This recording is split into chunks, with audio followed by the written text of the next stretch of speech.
Good evening. Good evening. How is everyone doing on this good old Friday afternoon? I am well. I am up. I'm healthy. I'm thankful, right? I'm thankful. And I just had to come in and do this message quickly. You see the title, right? You see the title, right? And I think this needs to be discussed because I know there's a lot of people out there who are just wanting and waiting and you know, we want this revenge on people, especially if you are a survivor of abuse, any form of abuse. You just want revenge. You want God to strike folks down. You want all kind of stuff. You want just bad things to happen because that's in your heart because of you're broken and hurt, right? And you know, on this channel, I talk about healing a lot, right? Your healing is your lick back. You can't get your lick back. Don't hope things happen to people who've mistreated you.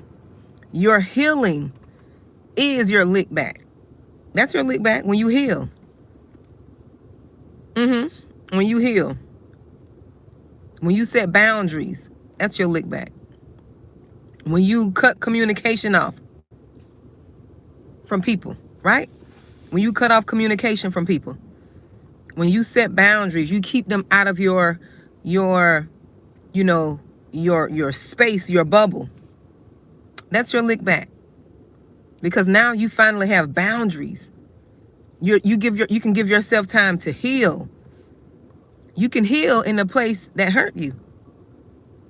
You can if you give God, if you give the issue to God, you can heal right in the place that broke you. He'll give you a way out. So your healing is your lick back. You finally coming to terms with what you were going through. You finally admitting that what you were going through was not healthy. You finally confessing and coming to reality. That is your lick back. You can get your lick back if you heal. You can get your lick back if you take your focus off that situation. You can get your lick back if you repent to God.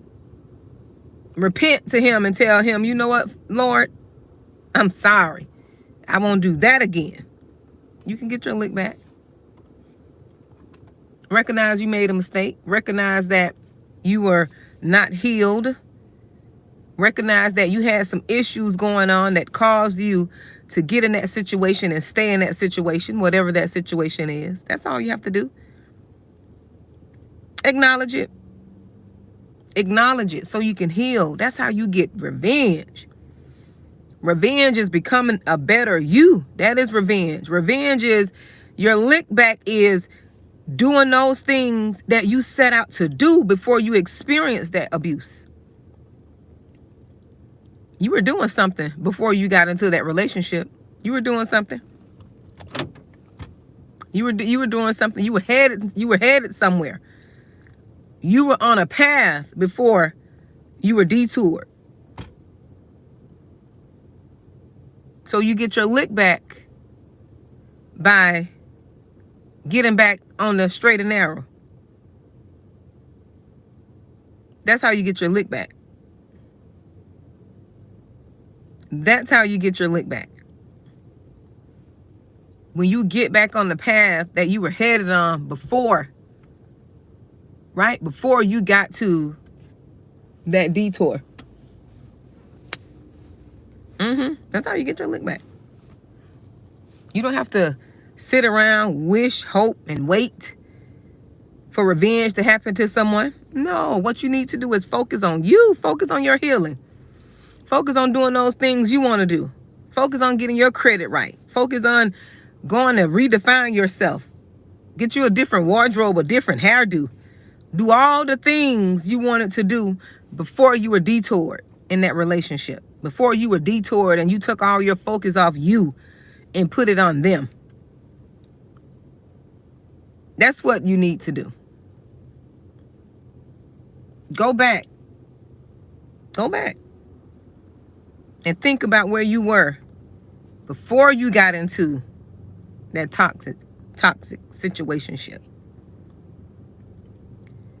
Many of you have lost yourselves because you wanted to become everything to somebody else who you could never please, who would never be satisfied.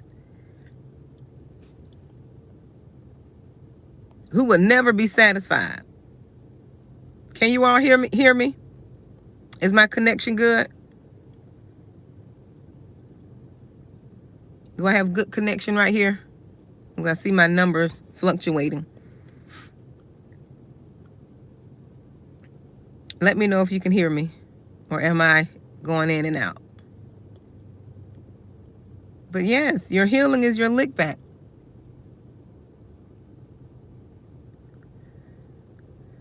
That's your lick back. Your healing.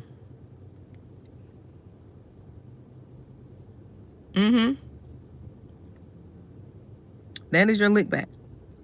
Let me know if you can hear me, because I see the numbers probably in a bad connection area. Let me know.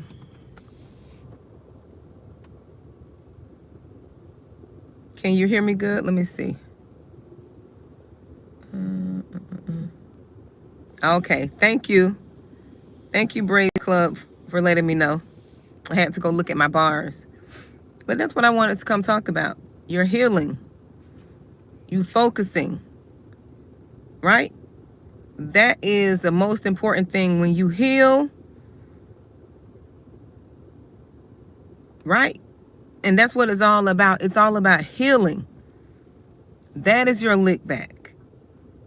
Even if you have to heal out loud. Because see, most of you, your voices have been stripped away from you because of shame. You've been, you felt like you've been shamed, or, you don't want to feel embarrassed because what you went through. Oh, we're going to get out of that. We're not going to worry about what people think about us. Because have you noticed? People too busy living their life, and you over there hurting and going through your own thing, and people living their life.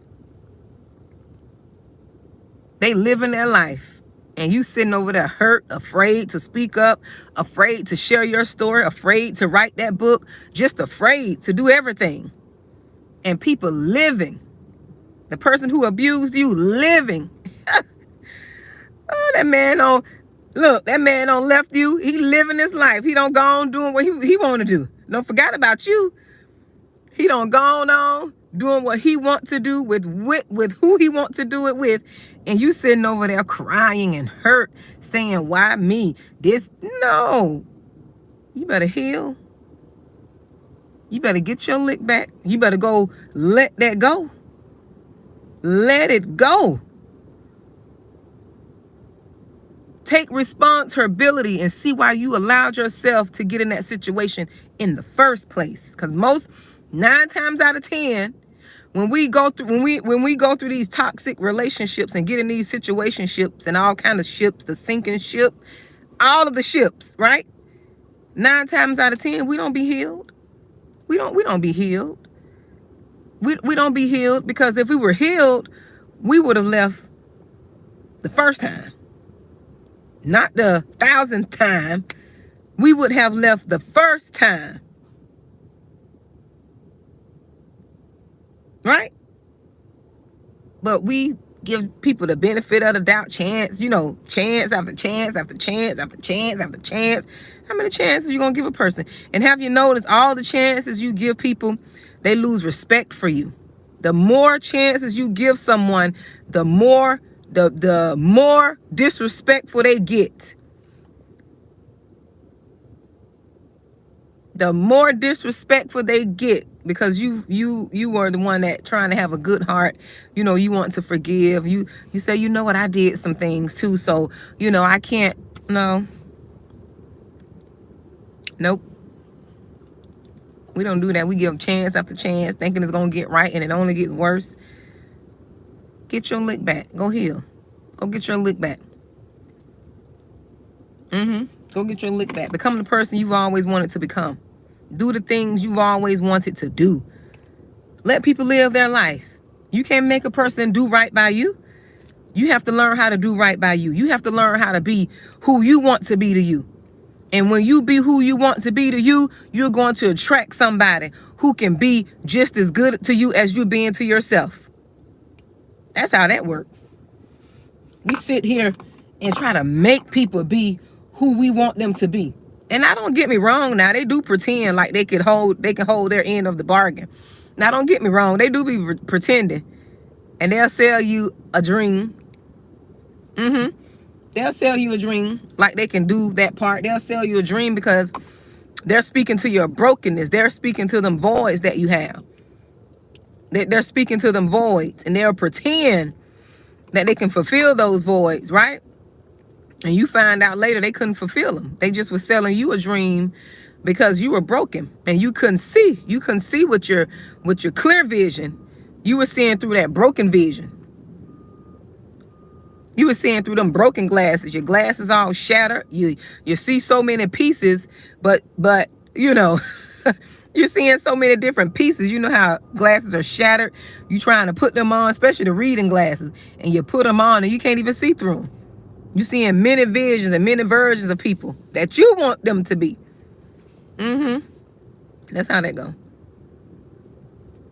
That's how that go. But when you put on some clear, get you some new lenses, and you see after 5 years, 10 years, y'all going around the same circle, that person doing the same thing, he's saying the same thing, doing the same thing, please, it's time to go. You can't be holding on, regardless of how much time you invested. Nowadays, people just don't want to do right.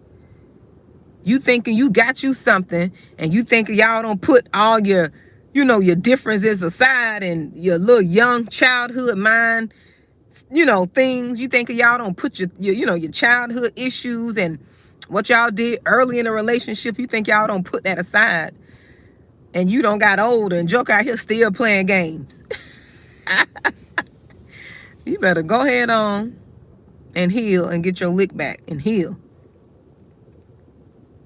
Go ahead on and heal. Deal with your abandonment issues. Deal with your rejection issues because you feel like you don't want to be alone. You rather have a piece of person than have a whole person. No, give me a whole person. If I got to be by myself, I'll just be by myself until God send me somebody whole and healthy in their spirit. Whole and healthy. I don't subscribe to, this is what I'm saying, I don't subscribe to the world standards and what people are talking about. Hey Larry, what people are talking about in the world about men this, women this. I don't subscribe to all that. I don't subscribe to it because I know that there are still good people out there. There are still good men out there. I know this. You can't say all women and all men are the same. No, you got to take off them lenses, them broken lenses. When you take off them broken lenses and put on you some clear lenses, you'll understand that people are out there waiting.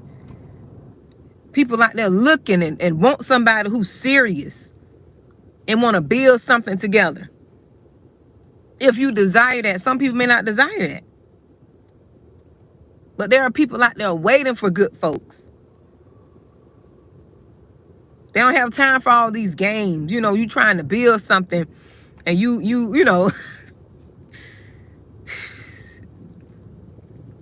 trying to build and people out here still playing games. You trying to invest and do things to improve your life and the life of your family.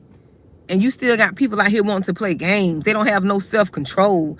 You're thinking you're getting ahead and they still out here trying to get their lick back over something you did 30 years ago, 20 years ago. They trying to get their lick back. No, the real lick back is you heal. That's the lick back. The real lick back is you heal, you let go. You let people go be and do what they want to do.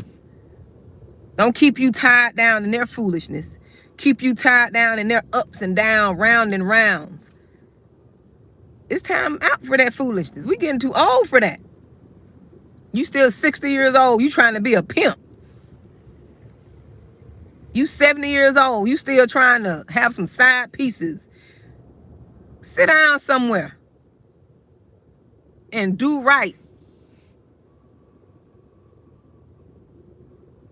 80 years old. You still trying to have you some sugar daddies and backdoor.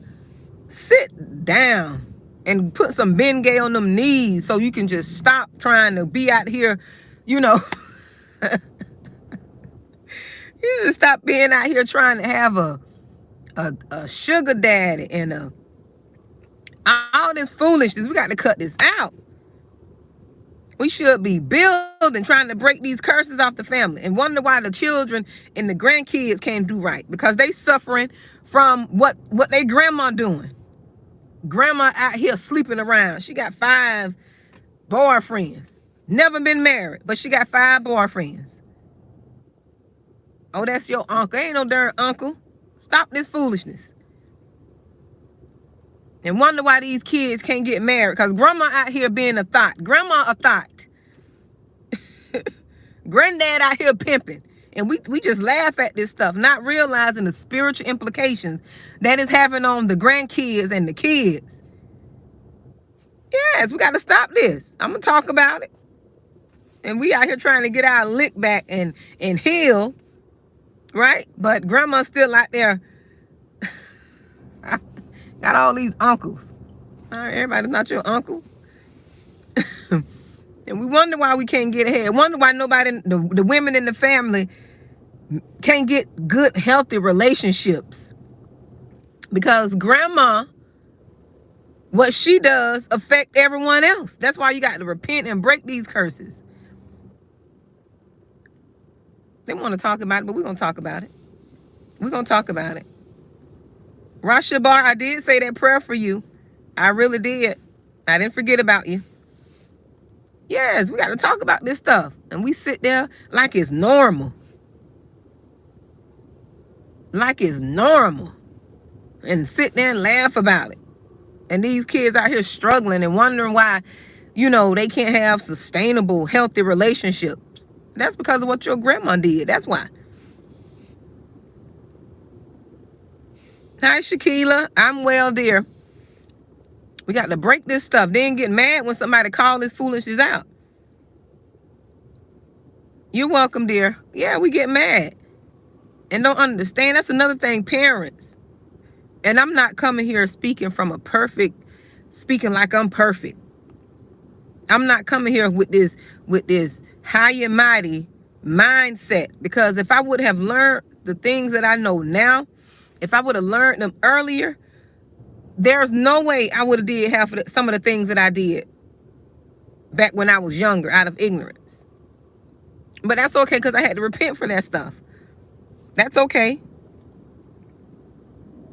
That's okay. Yes. I got to repent. And we wonder why, you know, you got women just out here successful, got all kind of degrees and just successful outwardly. Educated, businesses, and just not everybody. I know everybody don't want to be married. Don't come on here talking about everybody don't want a man and all that. No, everybody don't want one. I get it.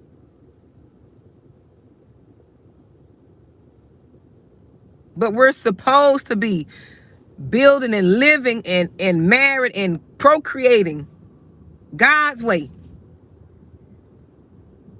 All this education and can't get married. Your grandma did that. Your grandma did that. Whatever she did, she did that. Your ancestors did that. So this generation. Sold this generation success for whatever they sold it for. Your granddaddy and them did that. In their generation. For wealth and fame and power, whatever else. And here you go. You can't get married. Every man run from you. Can't find no good, healthy marriages, successful relationships. And you wonder why. That's because what grandma did. Grandma did that before she got saved. Before she got saved and turned her life over.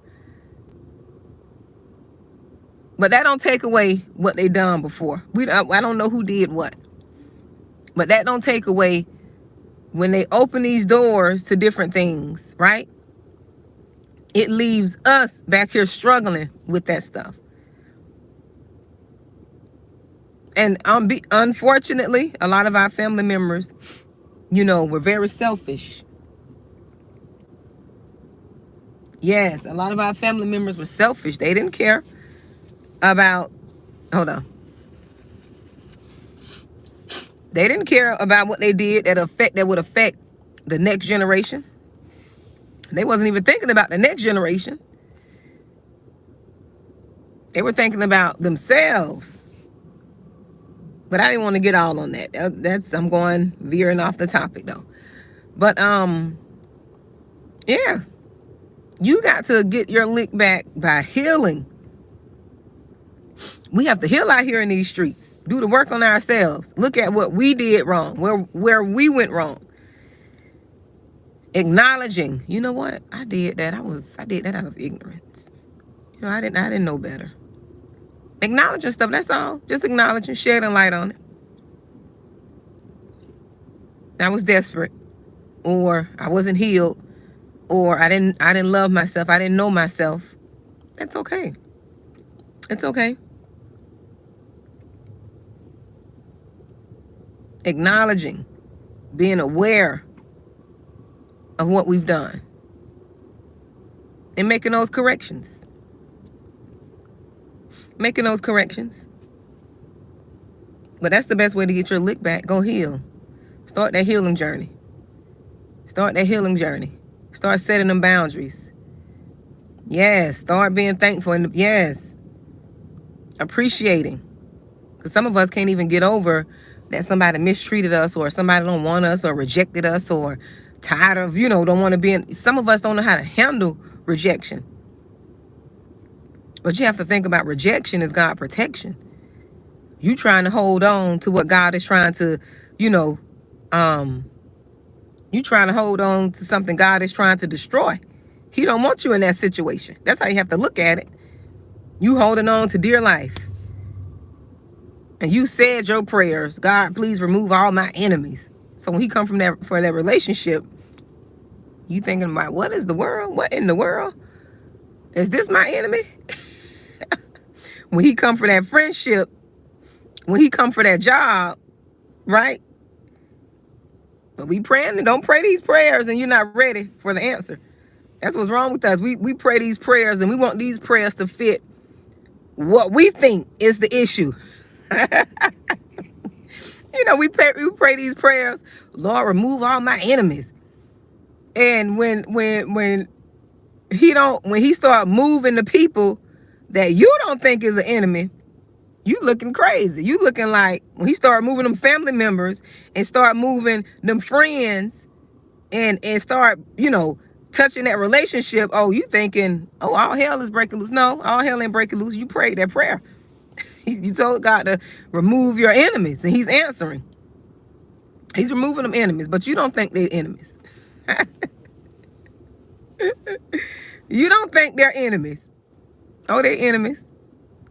You just don't think so. You think your enemies are them people who's out there. You think them enemies are people out there, the haters. No, them enemies right up under your nose, under your roof, in your bloodline.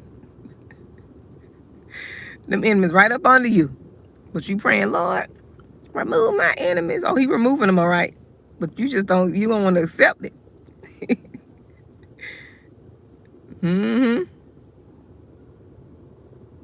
Yes. He sure will. He look.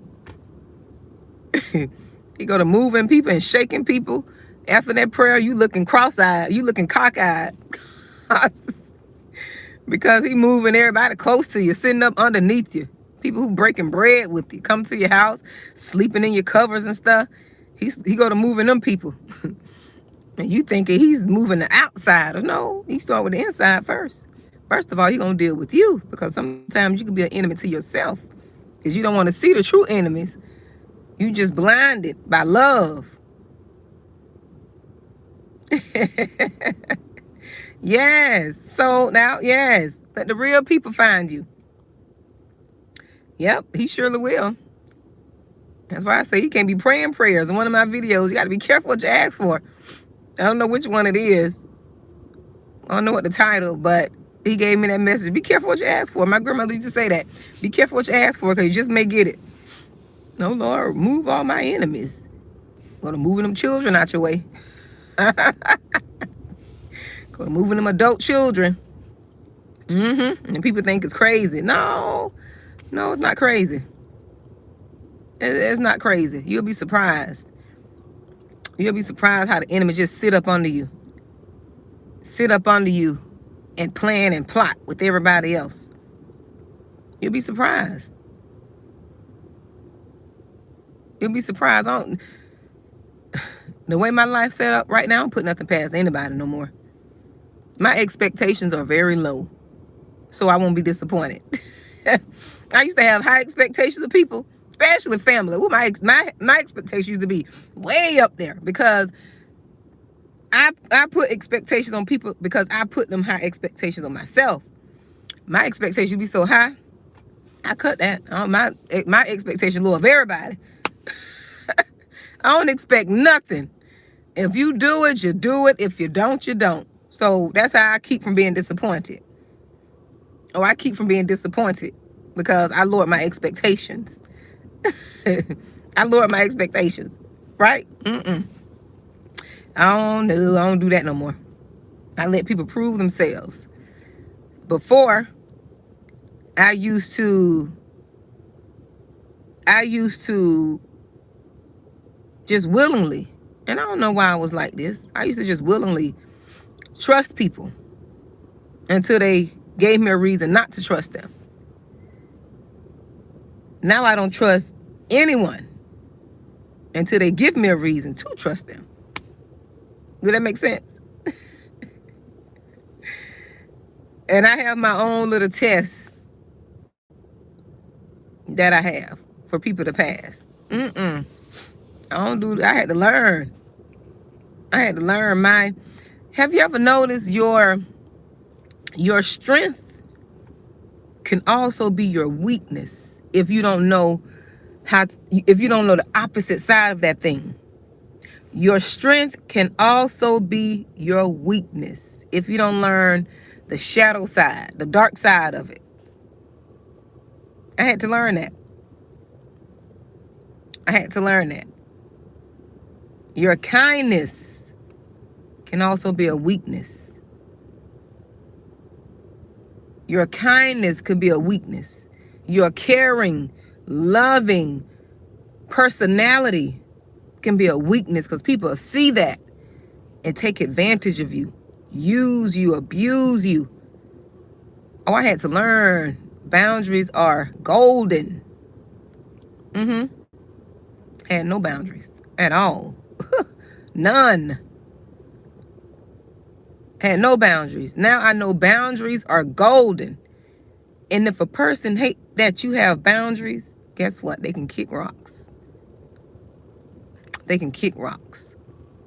And let me tell you, when you're getting your lick back, when you decide to heal, when you decide to walk boldly, when you decide to start doing the work on yourself, when you decide to isolate yourself, when you finally decide that you're going to decide, people not going to like that. People are not going to like that. They are not going to like the fact that you decided to decide, that you're going to decide to heal. You're going to decide to set boundaries. You're going to decide to say no. Because most of the chosen ones, especially if you're listening to this video right now, you're chosen. Got a heart of gold. Heart of gold. People take advantage of it. Heart of gold. You want everybody to feel included. You want to love on everybody. You want to be there for everybody. You drop, stop, and roll for everybody. But don't nobody stop, drop, and roll for you. As soon as you say what you're not going to do for anyone anymore, oh, you the evil one.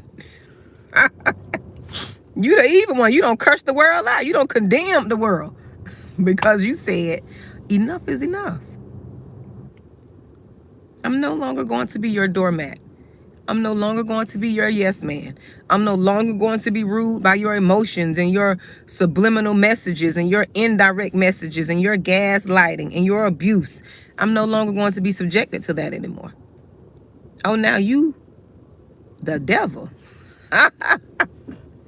You Satan walking in flesh, because you put up boundaries. You telling them adult children, do what you gotta do. You got to figure life out for you. I can no longer hold your hand. You 30 now, and you still want me to hold your hand.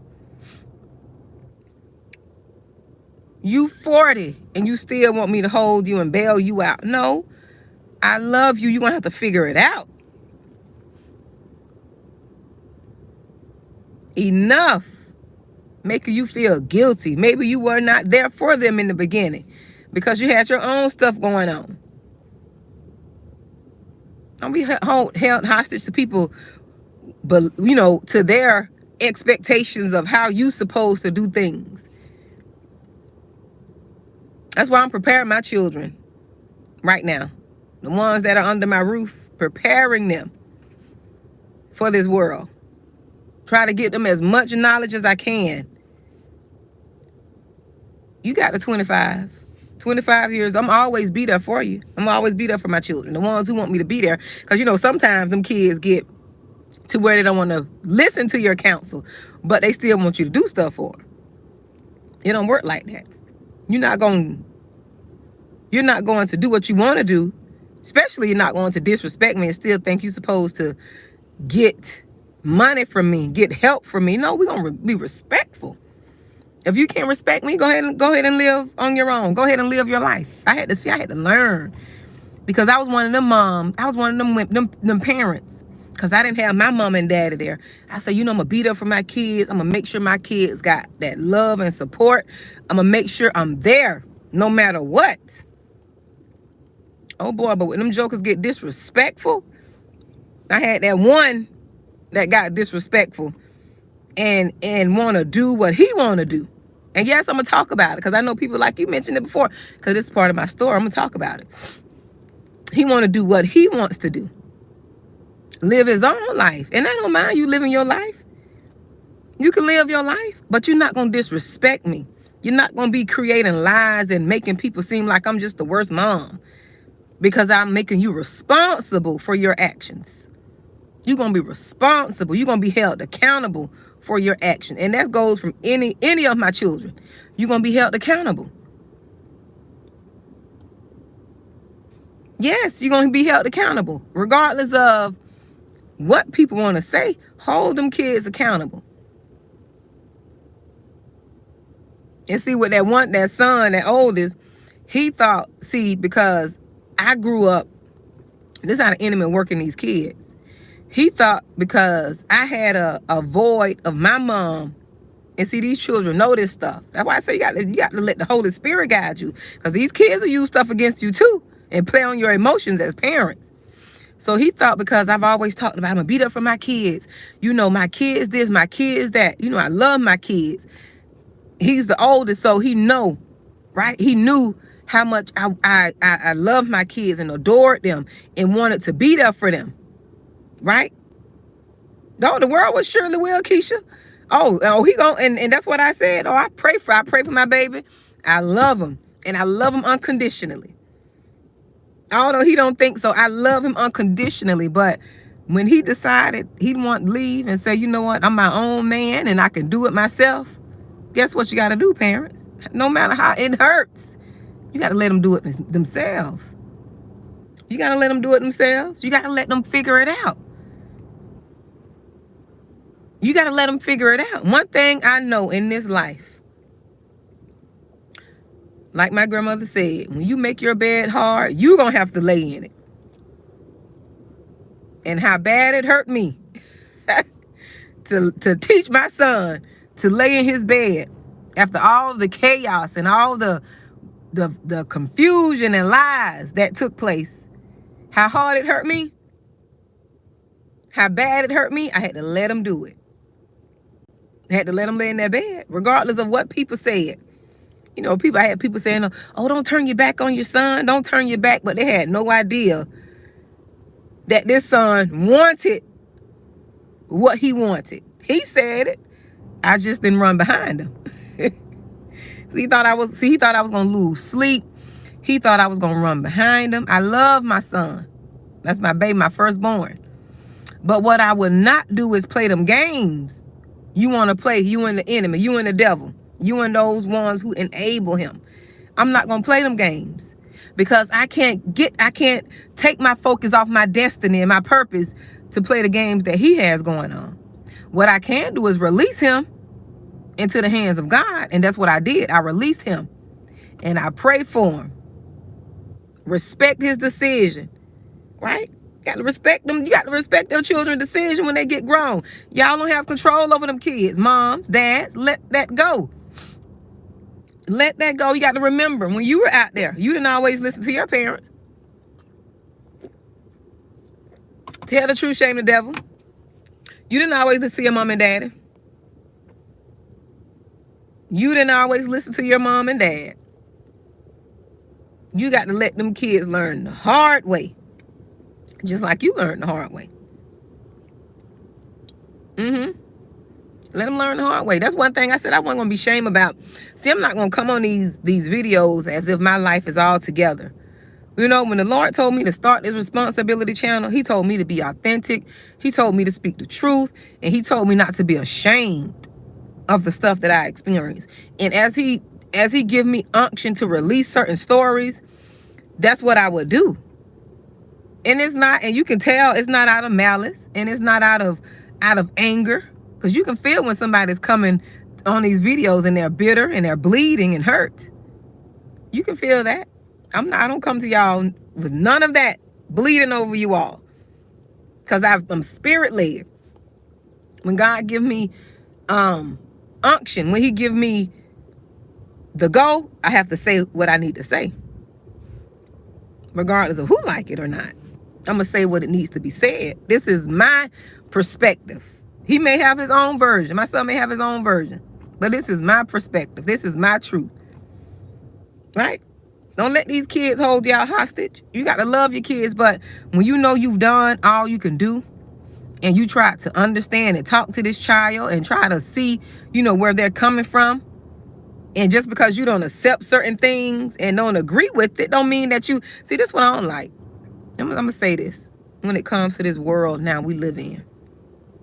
When it comes to this world, people feel like because you don't agree with certain things, just because you don't agree, you hate them. We got to stop that foolishness. You're not going to make me feel like because I don't agree with your behavior or your lifestyle that I hate you. The devil is a lie. You're not going to put them two together so you can feel good about yourself and what you're doing. We're not going to put them two together. When you become an adult, you can do what you want to do. I told my children that when you become an adult and you don't want to listen to me, take counsel or, respect me anymore, that's okay. That's your life. You're going to have to suffer them consequences. What I would not do is lose sleep. What I would not do is lose sleep. What I would not do is stop living. Some of y'all parents don't stop living because your child want to go out there and act the fool, and you feel embarrassed because your child is a reflection of you. You feel embarrassed. No, your child is an individual now. Once they become an adult, that child got his own life. Yes, that's your child, and you still got to love them and acknowledge them. But they're going to live their own life however they see fit. Let them live it. Don't try to control them. You just pray for them that God will use all that foolishness that they're doing for his good. That's all you do. Yes. Yes, they love to support the wrong thing, Keisha. They live off that because that's them spirits in them. They want to keep perpetuating them curses in the family. Oh, they gonna support dysfunction. Oh, they love it. They love it. You got family members seeing that you raising your children a certain way and you trying to break certain cycles, and they sitting there mad and jealous and think you better than them because you want to raise your children different. You want to teach them good morals and values, and you don't want them to repeat the same cycle you repeated, right? They happy about it. I'm gonna tell y'all, when I'm released to share this story, I'm gonna tell y'all everything that happened in that story. I'm gonna tell y'all, but right now, I'm not giving the okay to release that right now. For whatever reason, I'm not giving the okay. But I'm gonna tell y'all that story. Everything ain't gonna be no sugarcoat. Ain't gonna be no sugarcoat on that. Ain't gonna be no sugarcoat. Everything that happened. I'm gonna tell y'all everything that happened around that story. The spiritual implications.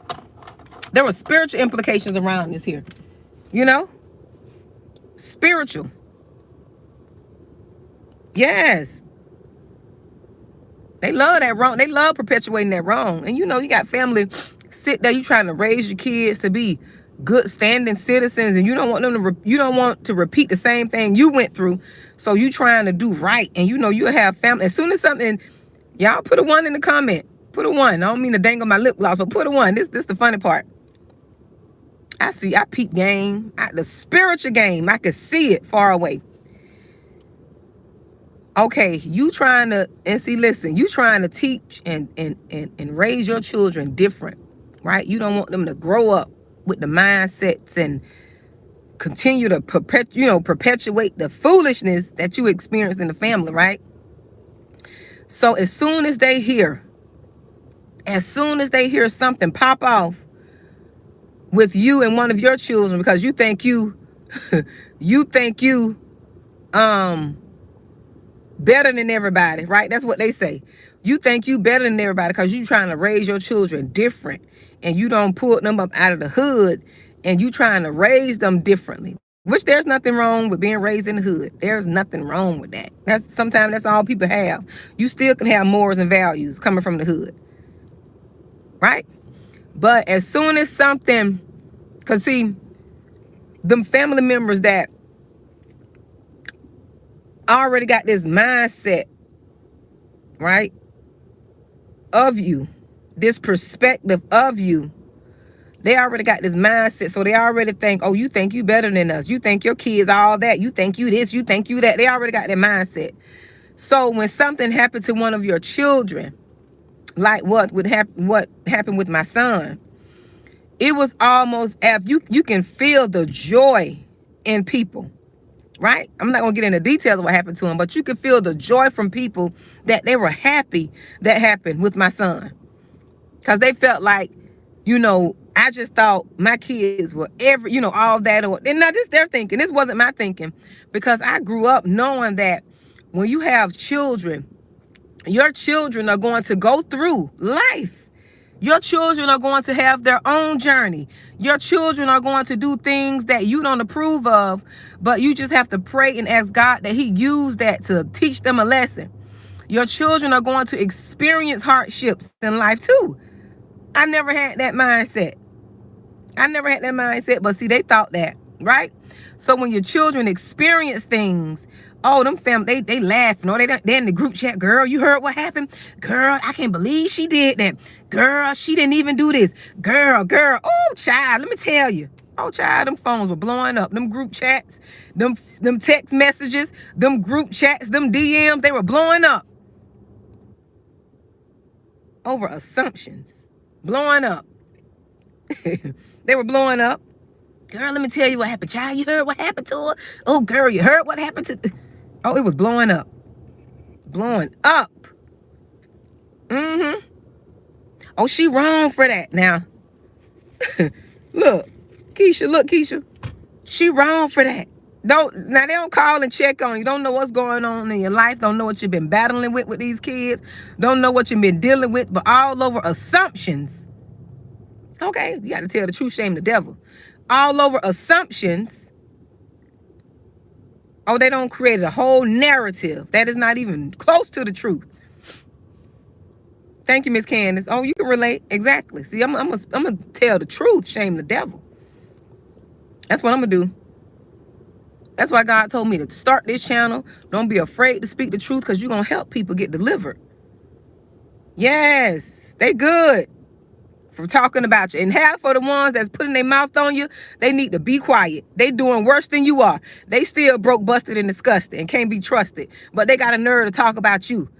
That's what I don't understand. They got a nerve to talk about you. That's why you just pray for them, and distance yourself. Be like, you know what? You can't talk about nobody. And we do this stuff knowing. See, that's why I can't be hypocritical. Because if I'm gonna talk about somebody, I can't be doing worse than them. My spirit won't let me do that. I'm like, I can't be talking about that person. Shoot, my situation ain't even, my situation ain't even, perfect. So how am I gonna put my mouth on them? Yes, they still broke, busted, and disgusted. Can't be trusted. They got their issues going on, but they worried about what you got going on. We got to stop that foolishness, because we all got issues. But yeah, I know them DMs, that, ooh, child, them text messages was blowing up, talking about me. Ain't nobody call and checked on me, though, because they believe the narrative. They believe the story. Ain't nobody call and say, sis, you okay? Ain't nobody call. And they took the message for what it was. They took the message for what it was. Nobody called and checked on me or nothing. But that's okay, because, see, I already knew how to deal with stuff. I already knew, because God was guiding me. He was guiding me and showing me how things were going to play out, how to deal with what was going on with my son. Because, there's no blueprint to parenting. There's no darn blueprint. You think you got a blueprint to parenting? The devil is a lie. You're going to learn as you go. You're going to learn as you go. You thinking you doing the right thing as a parent, but them kids got, people out there in them children's ear. You got the world influencing your children. You trying to teach them at home. You got the world influencing them. You got family members that agreeing to their foolishness. This is another thing. Your family members know your children doing things that you don't approve of, but they sit and agree with it behind your back. They won't tell you. They'll sit and talk about you and agree with it about what they're doing behind your back. They won't even tell you. They'll sit there and laugh in your face. They know what's going on. Oh, they know what's going on. Knowing your child like they got a secret social medias, social media account talking about this and that. And they sit there and laugh at it. They won't say nothing about that. They sit and laugh in your face, knowing that child got something going on, and you could have did something to prevent what took place in your child's life because you didn't know. You could have did something to prevent that. Yes, they'll turn them children against you. Yes, that's exactly what took place too. That's exactly what took place. I'm tell the truth, shame the devil. Make them children hate you like you the problem. But that's okay, cause see, when you're spirit-led and when you're spiritual and you can understand what's going on, it hurt at first. Let me tell you, it hurt at first because you don't understand. That's why you got to seek God and have a relationship. It hurt at first, but once you get the spiritual implications, you be more at peace. You won't be around here aging twice as fast. Because when people still see you looking good and you glow up looking good, they trying to figure out what's going on. They trying to figure out why you ain't sitting there worried about your child. And he's out there acting the fool because I gave him to God. That's why. He's in God's hand. I don't care what you do. I know the prayers that I prayed. I know what God gonna do. I know what God gonna do. I don't release them to God. Even if God don't do what I think he should do, I feel everything gonna work out for the good. Everything. And when I mean everything, I mean everything. That's what I believe. I don't know about anybody else, but I believe everything else gonna work out for the good. That's how much faith I got. I don't care. He can be out there climbing trees, sliding down poles. I still believe God gonna use that. Yes, and Keisha, you're right. Use and abuse them. After they get through controlling and using them to hurt you, they're going to leave them stranded. And guess who's going to be there to try to help put them back together again? Guess who's going to be there? You. You, after they get through using and abusing them, who gonna be there to help them get back together? The one who they tried to hurt and couldn't hurt. Let's tell the truth, shame the devil. That's who gonna be there. Oh, I see all this stuff. As a mother, you got to learn to gird yourself, strengthen yourself with the word of God, regardless of what people say. Oh, that's not how you're supposed to be. That's not how you believe in God. That's not how you're supposed to be. You don't let people, you can't worry about that. You can't worry about that, because when you go to operating and trying to control your adult children, you operating in witchcraft. Witchcraft is a form of control, where you want to control somebody's being and what they do, how they move. You can't do that. Let them kids go. Let them make their mistakes. That's how I can sleep in peace. Let me tell you, I can sleep in peace because I ain't trying to control my kids and their life. Once they become adults and they be like, Ma, I don't want you to tell me what to do. I want to live my life. You let them live their life. Let them live their life. Let them live. That's what people get mad at. Yes, that's what they get mad at. Jaquila, they get mad at because you ain't letting your child kill you. And they think you're supposed to be running up behind your child. And let me tell you something. The Lord was operating so good in this point for me during this time, during my time. I ain't gonna say I can't wait. I can wait because that's God. I gotta wait for God. But God was operating so on point because I didn't know. This thing took me for a loop. You talking about sitting there like, what happened? Where am I? Where am I going? What am I doing? Type confusion. But God was operating so good. He ordered my steps. He ordered my steps. He was telling me, no, let that go. You can't control that. Rest in me. He was ordering my steps. And people come around looking. Yes, people come around looking, hoping that you already got little little bags, because I have allergies real bad, and I used to my eyes used to get swollen. I used to have allergies real bad, and my bags used to be, when I tell you my bags used to be like this when I was young. I mean, I used to have bags, That's just part of me and how I look, how I am. But I was gonna say, I said all that to say this: people coming around to see if your bag's hanging, because you're worried. No, my bags ain't hanging. They're not gonna be hanging. My bags are not gonna be hanging. Worried about you. No, I love you, but they ain't gonna know. My bag's not gonna be hanging down to my chest. Worried about you? No, because I know how to get in that word. I know how to get in that word. I know how to isolate myself, get in my car. I pray a lot in my car. Pray a lot in my car. Lord, give me the strength.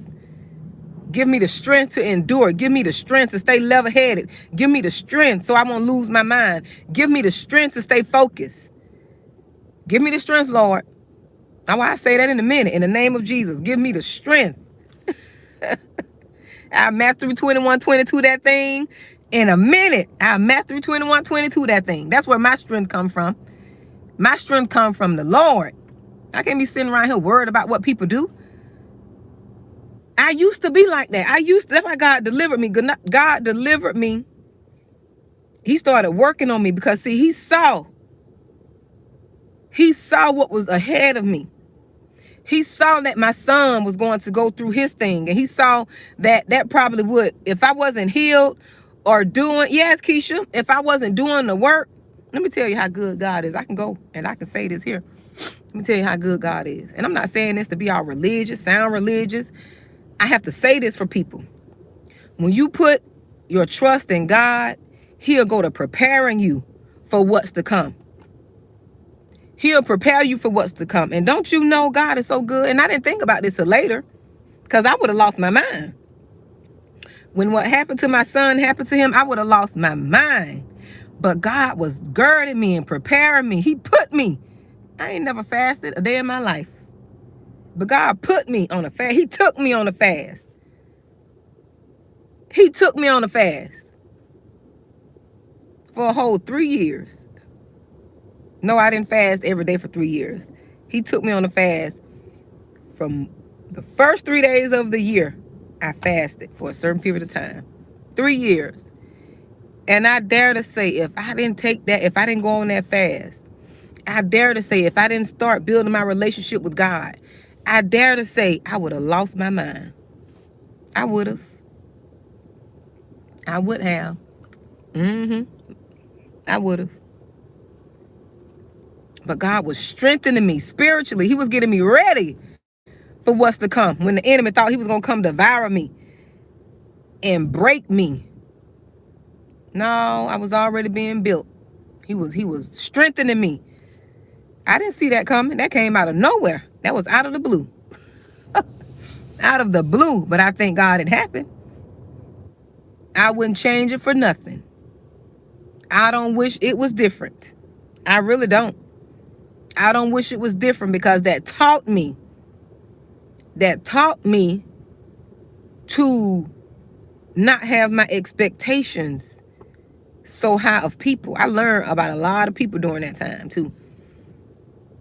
Everything that I ever thought that was going on and I believed to be true, I saw it then when it happened with my son. When it happened with my son, I saw it then. Thank God he was doing a work in me. Thank God he was strengthening me. And there is no hate, there is no malice, but I will speak the truth. There is no hate, there is no malice, but there is truth. You got to tell the truth, shame the devil. That's how the truth will make you free. The truth will make you free. It will. We got to speak the truth on this stuff. We sit back and we be quiet and don't want to speak the truth, be shamed, don't want to feel like we calling people out. You're not calling people out when you're speaking the truth. The truth is the truth. Excuse me. The truth is the truth. But if I wouldn't have been prayed up, and if I wouldn't have been on that journey where I'm like building my relationship with God, that thing would have took me out. But little did the enemy know I was being, strengthened. I was being strengthened. He thought he was going to take me out, but I was being strengthened. And I thank God for it. See, God, you got to give stuff to God. He sees. Yes. And you can stand in. And I will stand on my truth, Keisha. I surely will. Got a snag on my nail. I surely will, Keisha. Stand on my truth.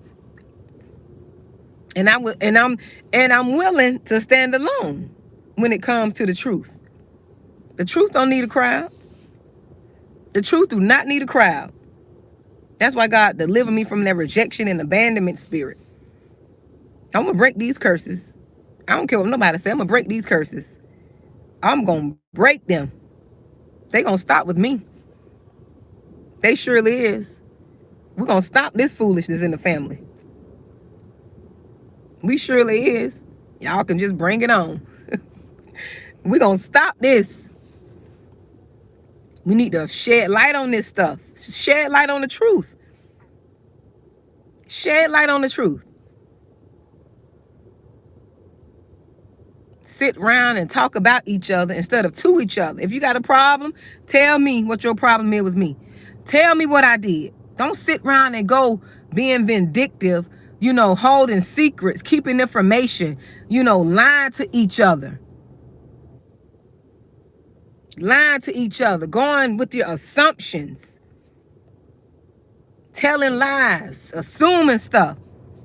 See, when a person have a problem with you and they can't tell you what the problem is, it's jealousy. You remember that. If it's nothing you said or nothing you did, it's jealousy. They can't, she just like this. She just, that's just how she is. How am I? Because you can't control me? Tell me how am I? Tell me what it is. Because you can't control me. Oh, I'm some type of way. Because I think for myself, oh, I'm some type of way. Because I want to do my own thing, I'm some type of way. No. No, that's not how that goes. Let people live their life just like they let you live your life. They let you live and be who you want to be. Don't try to change me from being who I want to be. And that's what people do. They want to damn you, condemn and damn you. Don't mean to be offensive to anyone if that's offensive. Because you want to live a certain way. You think a certain way. But you let them be who they want to be. You let them be how they are. But they don't want to accept you how you are. It don't go like that. You can't do that to people. You can't do that to people. You can't control how I am, but I let you be free in who you are. Not on my watch. You're not going to do it to me. I'm going to be who I am. I'm going to be who God's called me to be. Everybody, and I notice this too, everybody could do and say and act how they want to act. I notice that people do all kind of craziness in the family. Act in a certain way, dress in a certain way, talk in a certain way, doing everything. I can accept them and love them for them. But what I'm doing is so bad that you hate me. What I'm doing is so bad that you hate me. And all I'm trying to do is break curses. All I'm trying to do is live different. All I'm trying to do is do what's right. That's it. Stop this foolishness. Stop the cycle of foolishness. That's all I'm trying to do. But get your lick back. It's time for you to heal. Get your lick back. And this goes for family ships, relationships, romantic. It's time for you to heal. That's how you get your lick back. And the people who are for you, they won't have a problem with what you're saying. They won't have a problem. They won't feel offended by what you're saying. They won't feel offended by what you're doing. You know what I'm saying? They won't feel offended. They won't feel offended because they know it doesn't apply to them. The ones who feel offended feels like you talking about them because you don't touch the nerve. You've touched the nerve. You've come across their yard. You don't walk across their yard and smash their grass up after you don't been out there trying to prep it and keep it clean. Yes. They won't have a problem with your messages because it doesn't apply to them. If they have a problem with what you're saying, it's because they feel convicted. They feel like you're calling them out. And you're not calling them out. You're just speaking the truth. The truth will make you free. We got to stop this foolishness. It's time to heal. It's time to deal with issues. Stop brushing them under the rug. Stop ignoring them. You feel a certain type of way about somebody, tell them you feel that way. Tell them why you feel that way. Instead of going around people and you don't want to be around them, but you're forcing yourself to be around them for whatever reason. And then they can feel that energy off you. They can feel that tension. Something is going on. Stop all that. That's foolishness. Time to heal. It's time to heal. That's what it's time to do. It's time to heal.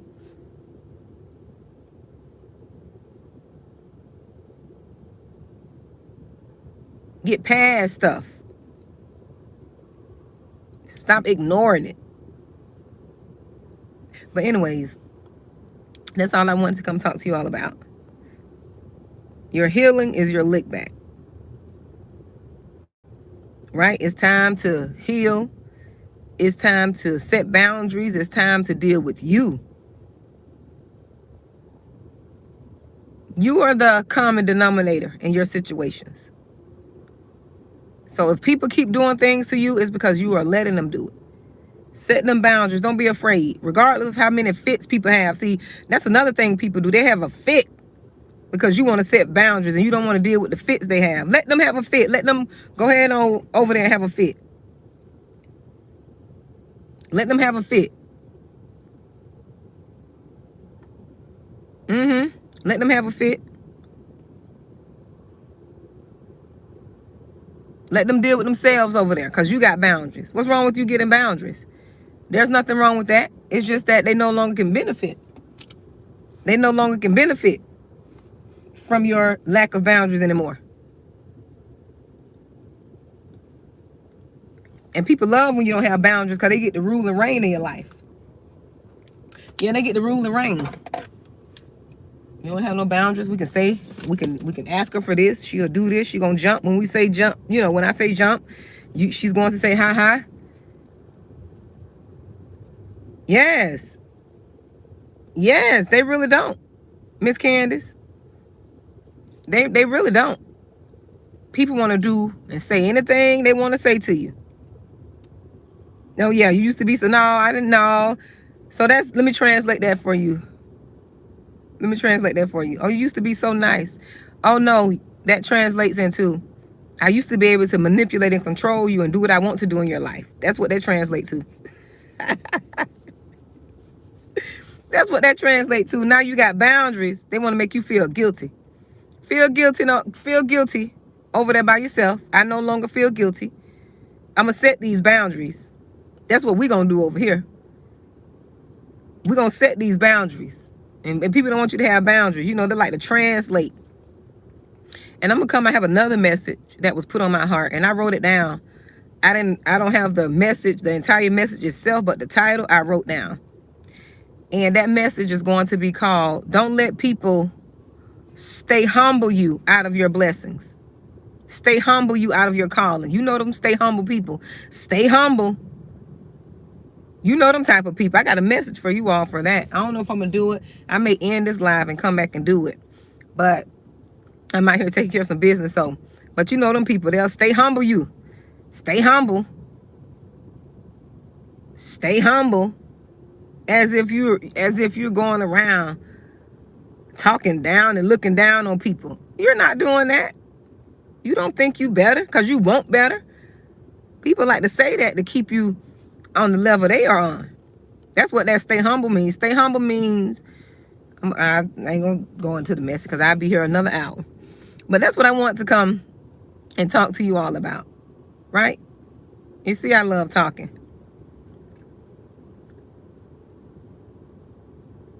Yes, Candy, you stood up, you told him that, girl. Because you know it's manipulation. Them parents be notorious for it, too. Oh, Lord, them parents be notorious for it. Ooh, yeah, especially the mamas. Some of them moms, them narcissistic mamas. Ooh, them narcissistic daddies and mamas. They gonna make you obligated. They gonna make, because they gave birth to you. They gonna make you obligated. Like you supposed to take care of it. I told my kids, y'all don't owe me nothing. If y'all want to do it, you do it.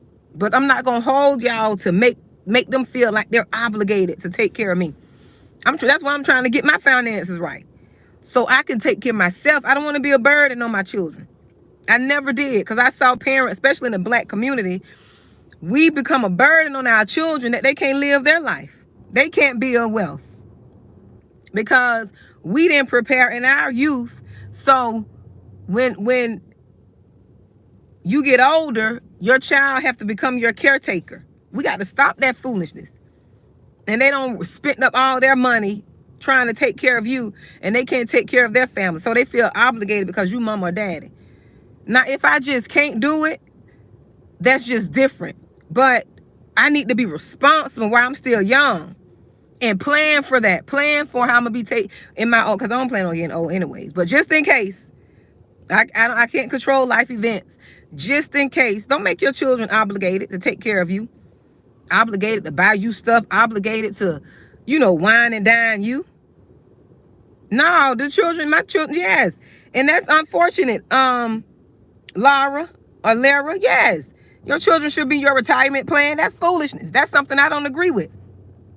That's why I'm getting my finances right now. That's why I'm telling my children now, I can't get in debt. I got my own student loan debt. I'm telling my kids, I can't get in debt for you to go to college, because I got to think about when I get older.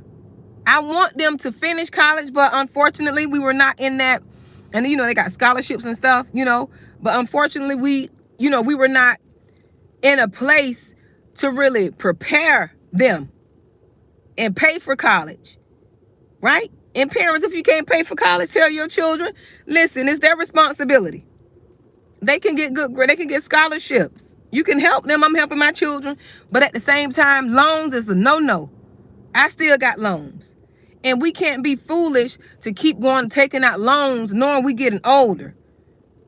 We got to stop this. We got to be smart about this stuff.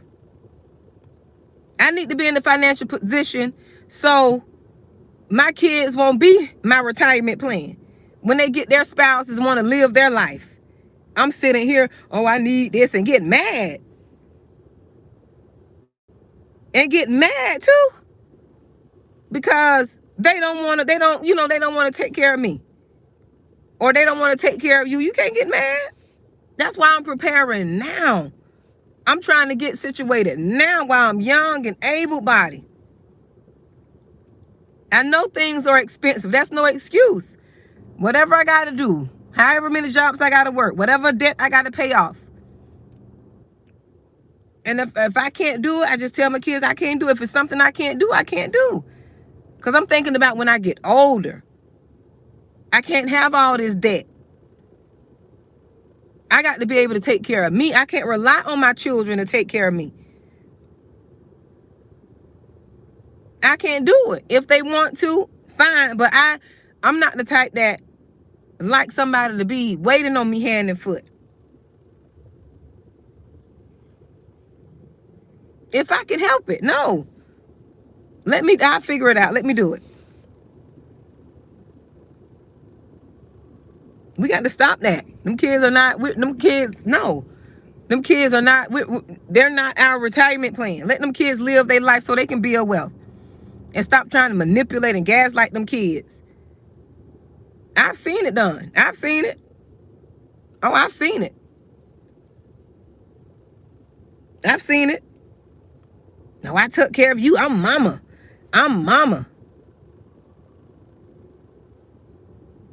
I'm daddy. If it wasn't for me, what type of attitude is that?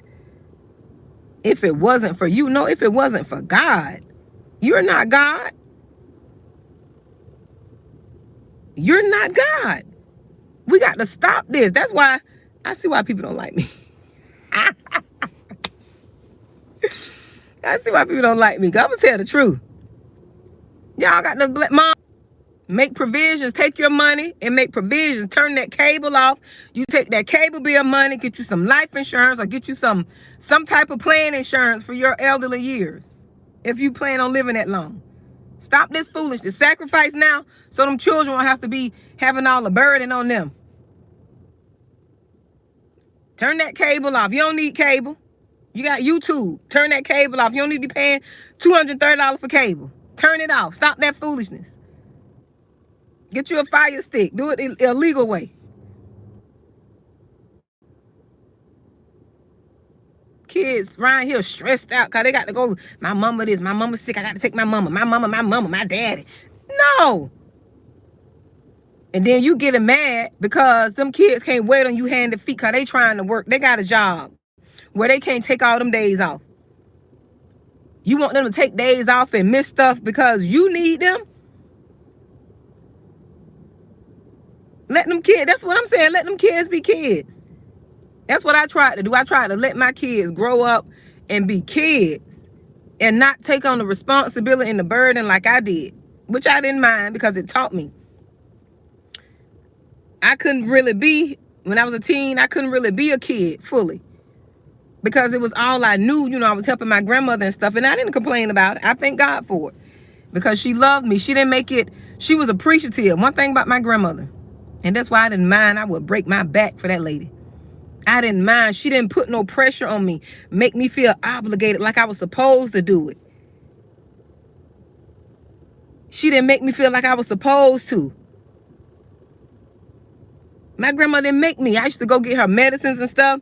You know, we butt heads a lot because she had some ailments and stuff and she wasn't supposed to be doing certain things. And I used to challenge her on that. You're not going to do this, Grandma. And she used to say, I can't stand you. But guess what? You can't stand me now, but you love me still. I'm not going to let you make yourself sicker than what you are by doing what the doctor told you not to do. I'm going to stand on truth. We used to butt heads on that part, though. But she loved me, though. And I loved her. Never made me feel obligated. Never made me feel obligated. I did stuff out of the kindness of my heart. She didn't put pressure on me. Knowing I was a young girl, I was 16. I was still in high school. Baby, when you get time, would you come around here and go to the store for me? When I get time. Not, baby, come around here now. I did it for you when you were a baby. I ain't nobody asked to be here. Them kids didn't ask to be here. All this bossy, manipulative behavior that some of these parents do. Putting stress on these kids. They can't even take care of their own family, wife and children. You want that hug? You want your son to put his wife last and put you first. Mom, stop that. Same thing with dads. Stop that foolishness. Want everybody to cater to you. Your kids are not your kids are not objects. They're humans. Just because you had them, you don't own them. And that's what some of these toxic parents do too, mothers, especially mothers. I can't speak for dads, but I've seen it in mothers. They treat these children as objects. They treat their grandchildren as objects, a form of control. Form of control. I've seen it. What can you do for me? And if they do something for you, these mothers, if they do something for you, oh, you're going to hear about it. These mothers I'm talking about, the ones who want to use you as their retirement plan. If you do something for these mothers, oh, you're going to hear about it. Oh, they going to bring it up. They going to bring it up. You hear me? They going to go back to the 1960s and spit off everything they ever did for you.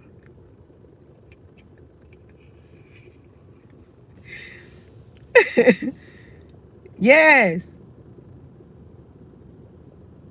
Yes. Stop this. Yeah, use them children. We got to stop this. That ain't right. That's not right. That's not right.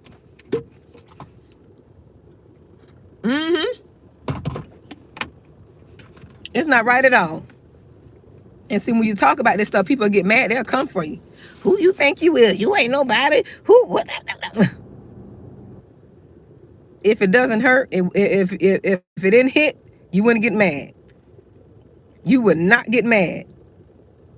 But yeah, my grandmother never. That's why I didn't mind doing stuff for her. She never made me feel like it was an obligation, like I'm supposed to do it. Everything she ever did, I did it with joy. I did it with joy. Yes. Me too. I love my grandmother. Ooh, that lady. That was my friend. I love that lady. I loved her. She never, and see one thing, and see that's where I get the truth speaking from. One thing about this grandma I'm talking about. One thing about this grandmother, she didn't care how much she loved you. She didn't care how much she loved me. How much she loved you. She was going to tell you the truth. And you don't have grandmothers doing that nowadays. They stand behind foolishness. My grandmother told me the truth. I cried one time. I even cried and I left the house one time. Because I was so mad because she told me the truth. That truth hurts. But I got some sense and I came back and apologized. Who did it? The truth hurts. We don't want that truth. This grandmother, she didn't play around. I'm so glad I had loving grandparents. There's nothing like a loving, honest, truthful grandmother that don't put all that pressure on you, right? They don't make grandmothers like they used to. These grandmothers nowadays, these heathens, man, they different. And I'm looking at like, what type of grandma are you? You know, nowadays you got grandmothers that go against the parents. Go against the parents. That you don't have no more grandmothers, what your mama said. You go back and do what your mama said. Now you got grandmothers want to be friends with these kids. They want the friends to take sides. They want to gain favor. Oh, but it'll backfire on them too. Oh, don't worry about it. Oh, all that, it'll backfire. Because these kids are smart. These kids know who they can play. They know who they can play. They know what to say, right? They play both sides if you let them. That's why I love my grandma. My grandma like, no, whatever your mama said or whatever your daddy said, that's what you're going to do. That's what you're going to do. We don't have them old school grandmothers like that no more. We got these unhealed, confused, don't know whether they going or coming grandparents now in these kids' ear because they want to be their friends, or they want to use them for something they want to use them for, or they want to use them because they don't like the mother, right? They want to turn the kids against the mom or the dad because they got a problem with them. You don't have grandmothers who gonna stand up no more. You got all these flaky grandparents that need to be rebuked, right? They need to be rebuked. They need to be delivered. But they don't want to talk about that because they got all these different faces. They one way in front of the child, but one way with the child's mother. And this is another thing. If your child got a grandparent, and I'm gonna say this, and I'm gonna say this with boldness here. If your child got a grandparent, and that grandparent hates your guts, if that grandparent hates you as the parent, you can't trust her. You can't trust her. If she don't respect you as a parent, you better believe that mother, that grandmother, is behind the back planting seeds in that child. You best believe that. That's why you got to keep these kids covered. Keep them covered. Because they're back there they're back there putting seeds in these children's minds that's going to one day turn them against you as the mom. They're going to one day turn against you. And they're going to spew all of their projection and hate. They're going to put all that in that child to turn against you. You better be ready for it. You better gird up. You better saddle up with the full armor. Yes, you better saddle up, Keisha. Tell the truth, shame the devil. But that's okay. God will use that too. You got to believe God will use that. Don't sit and lay down. Still pray for him. Still pray for him. Oh, yeah, beyond the grave, too. That's why you got to pray. You still got to pray. I believe prayer changes things.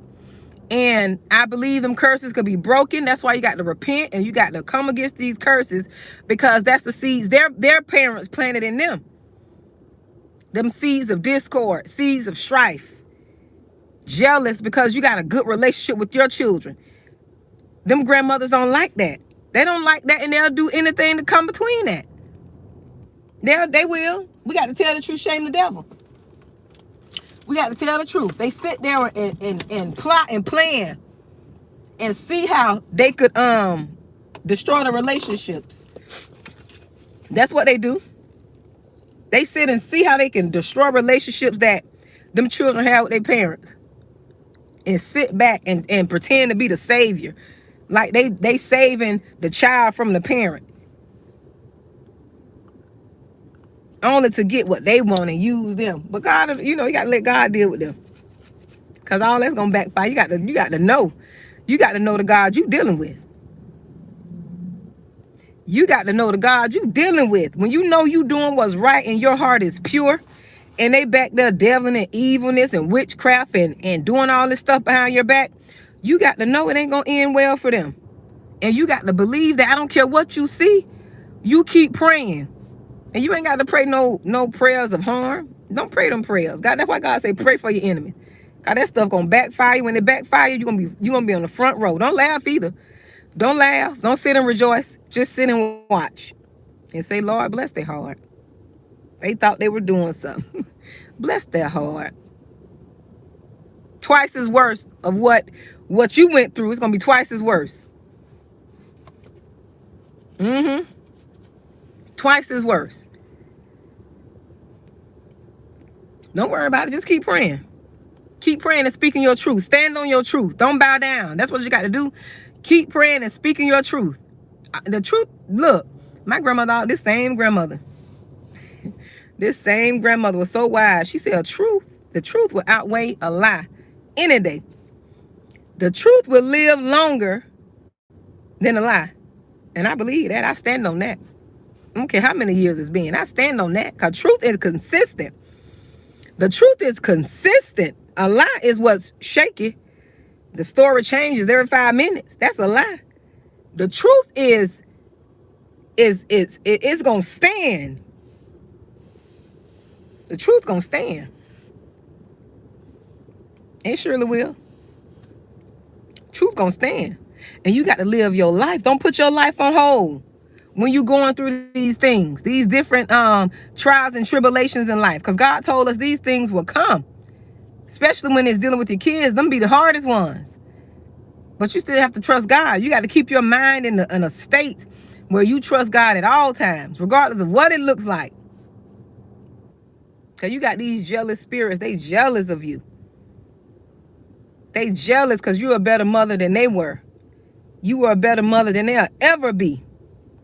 So they want to project their lack of motherhood on you. They want to lie and take a situation you had with your child and blow that out of proportion and get in their head and twist the narrative. They want to twist the narrative, but you got to trust God that he's going to reverse that narrative. That's what you got to do. You got to believe God.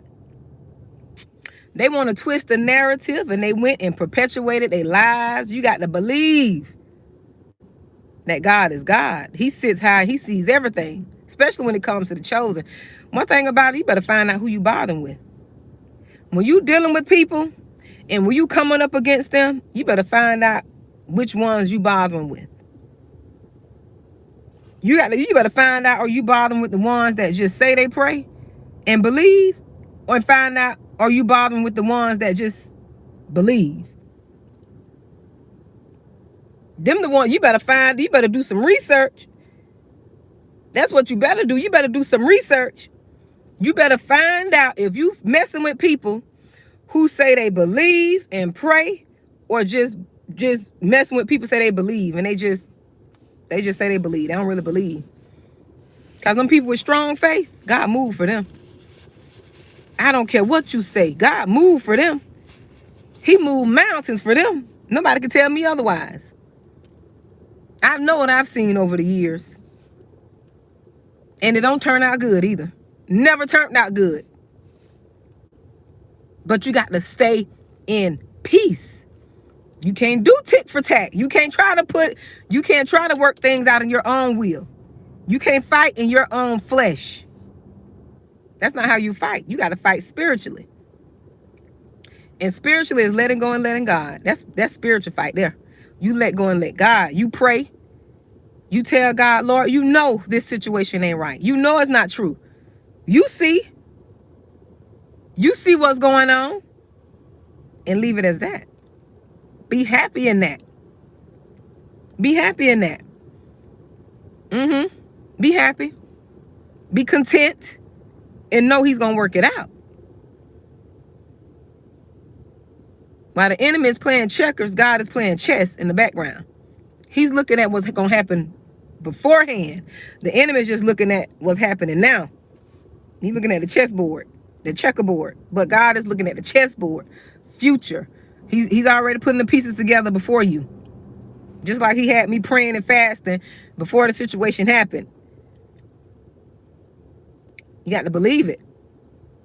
I see stuff different. Everybody else be fretting and panic attack. I just get in my little spiritual place and like, okay, this happened. That happened. This happened because, or if this wouldn't have happened, I wouldn't have. That's where you got to go. You can't be all in your flesh getting mad, trying to, go on Facebook and tag people and get mad and call people, text people. Leave it, let that stuff go. Let it go. Let it go.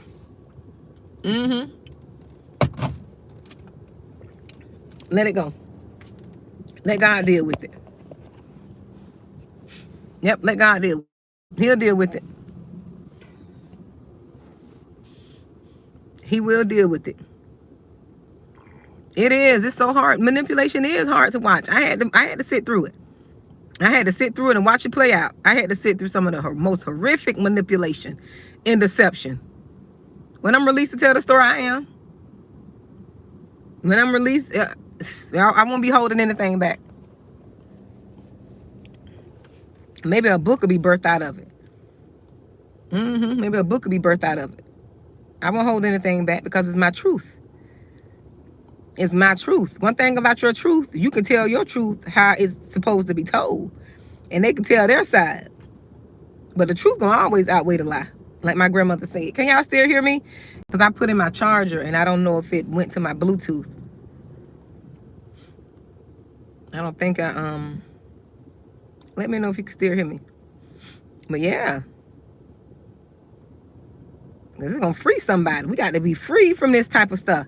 People don't know how to deal with it. Like I said, there's no blueprint to parenting. You think you doing good. You think you raising your children right. You think you doing what you're supposed to do.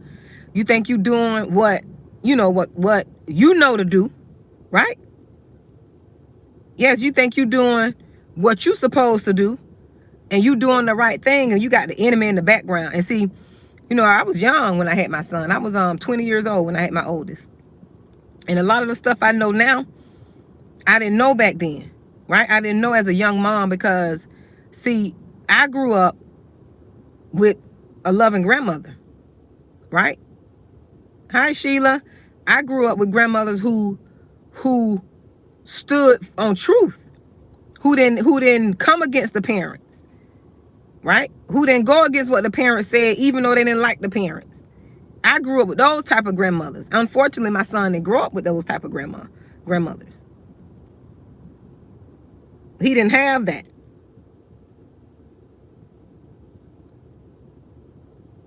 Got grandmothers talking about, how your parents are.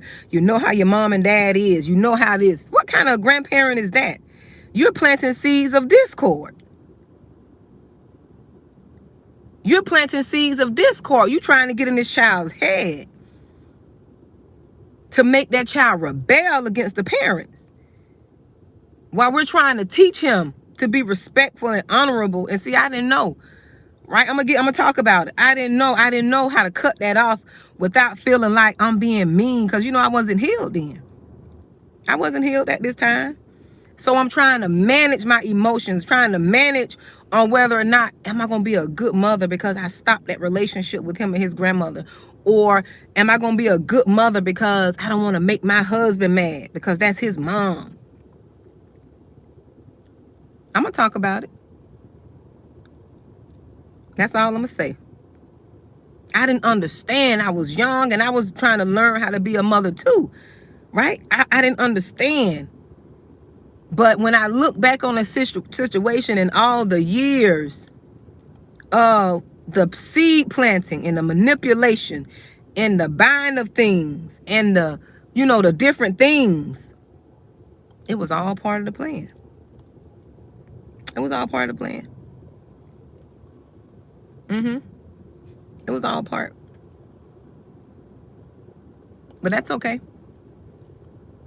It was all part of the plan. But that's not how you're supposed to be. If you're a mother, if you're a grandmother on here, whatever that mother says, whether you like it or not, that's how it should be. Because you're teaching your grandchildren not to respect their mother. You're teaching your grandchildren to go against their mother. You're teaching your grandchildren to keep secrets. You're teaching your grandchildren not to listen to their parents. And that's going to be blood on your hand. You're teaching them how to disobey their parents. Because their parents got strict rules and boundaries and regulations.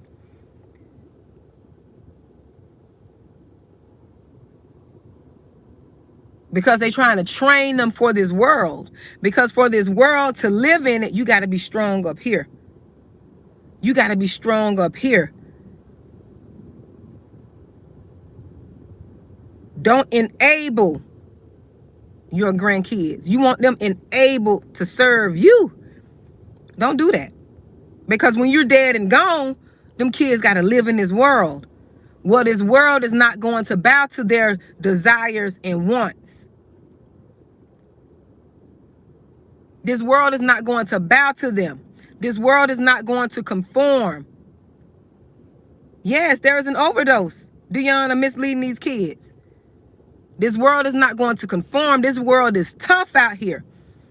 And you got to be mentally tough to survive this world. You got to be mentally tough. That's why so many of these kids are losing their mind. That's why they talk about they got mental health issues. It's easier to claim you got mental health issues than to fight. Than to fight the world in the mind. You do them kids a disservice when you enable them, when you try to be there for them when you know they're wrong. You're doing them a disservice. Don't have them relying on you. Don't enable them. I don't want my kids enabled. I don't want to enable them. Yes. Yes, Keisha, it is. It is. I had uncles.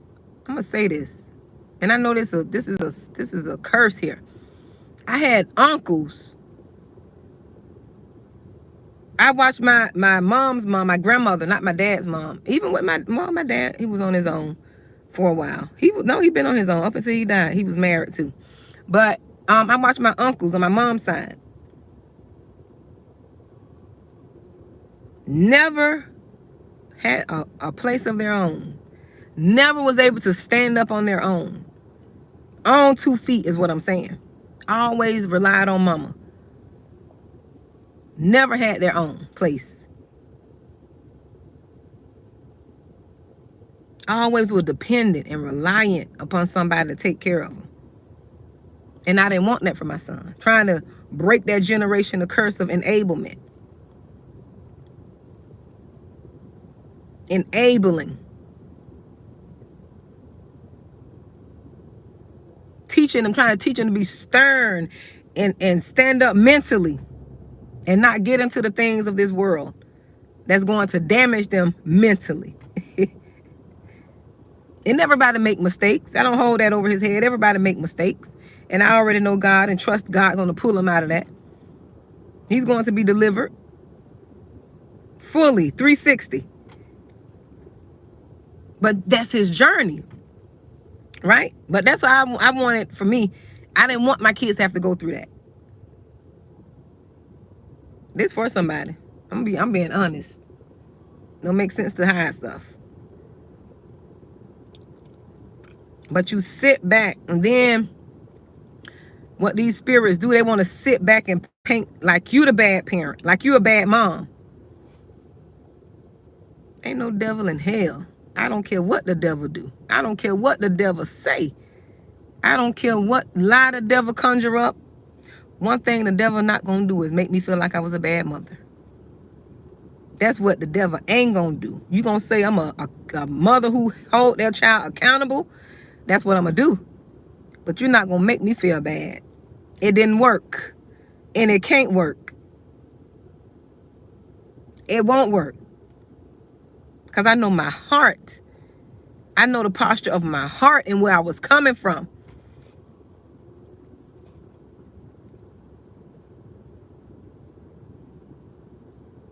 Yes. We got to deal with this stuff. I know my heart. And see what these spirits will do. That's why you got to be girded up in truth and you got to know who you are. That's why I talk about healing. Now, if I wasn't on my healing journey, right, I would have took this stuff. And in the beginning, I was, because, like I say, there's no blueprint. There's no blueprint. There's no blueprint to parenting, and there's no blueprint to life, period. There's no blueprint to life, period. You have to learn this stuff as you go. But if I wasn't on that journey of spiritual, right? Exactly, Dion. They tell you to watch out for everybody but them. And see, that's another thing. We let our guards down too. We let our guard down because it's family. And them be the ones that burn us. You let your guard down. Oh, that's his grandma, that's his granddad. They ain't gonna do nothing. You know, you trust them and you don't watch what they do. We just so willing to trust them. We so willingly trust them because in our head, because society taught us, oh, your grandparents supposed to love them. Your grandparents gonna look out for them like you look out for them. Uh, that's not true. That's not true. You got more grandparents harming their grandkids than anybody. I thank God for my grandma. I was blessed to have her. Didn't have my mama there, and I dealt with that. You know, I dealt with that rejection from my mom, but I got over that as we talk. You know, I got over that. I talk about it, you know, forgiving her, love her still. But when it comes to grandmothers, I thank God for mine. No one was like her. No one was like her. You hear me? She was a different breed. And she stood on the truth. Didn't care how mad you got to. I was mad for a long time. And I got over it. I was mad for like 2 days, 3 days, maybe a week. I got over it though. Because I know she meant well. She loved me. She corrected me. And guess what I did? I learned from that. I learned. Right? I learned. And some people, you know, when it comes to these grandparents, some people feel like, and you know, you do got grandparents that choose though. They do have favorites. I ain't gonna sit here and lie. I'm not gonna sit here and lie. They do got favorites. But sometimes your grandparents don't be having favorites. It's just that the ones who are in the house with them, they are closer to. Because they're there in the house. That's just like anything. You know, close in proximity. The person that's closest to you, you tend to have a better, you know, more bond, a healthier bond with them than other people. Yes, Dion, let them deal with themselves. That's what I did. I told my son, you gotta deal with yourself. I can't, I can't be the one trying to, no, you gotta deal with you. And it's okay. It's okay. It's okay if you deal with you. And see, people get in these children's heads and they make them believe stuff. You know, they make them believe stuff and they go to saying stuff. And, you know, when it don't get to you, when it don't bother you or weigh you down, right? That's why it's good to talk about stuff. You know, it's good to talk about stuff because you're acknowledging it and you're going to free yourself from it. You don't want to keep talking about it from a bitter place, but you want to speak the truth. The truth will make you free. Some people don't like, you know, speaking on stuff because they feel like they calling the person out or trying to make them look bad. You ain't trying to make them look bad. You're just speaking the truth. You're speaking the truth. Just like the person told their side of the story, right? And it made, even though they lied, they told their side of the story and it made them feel better because they told their side. Now you're telling your side, it's going to help free you. You know what I'm saying? Don't just let them tell their side of the story and you sit and be quiet and scared. No, you tell your side of the story. You know, like they say, you got 3 sides. You got their side, your side, and the truth.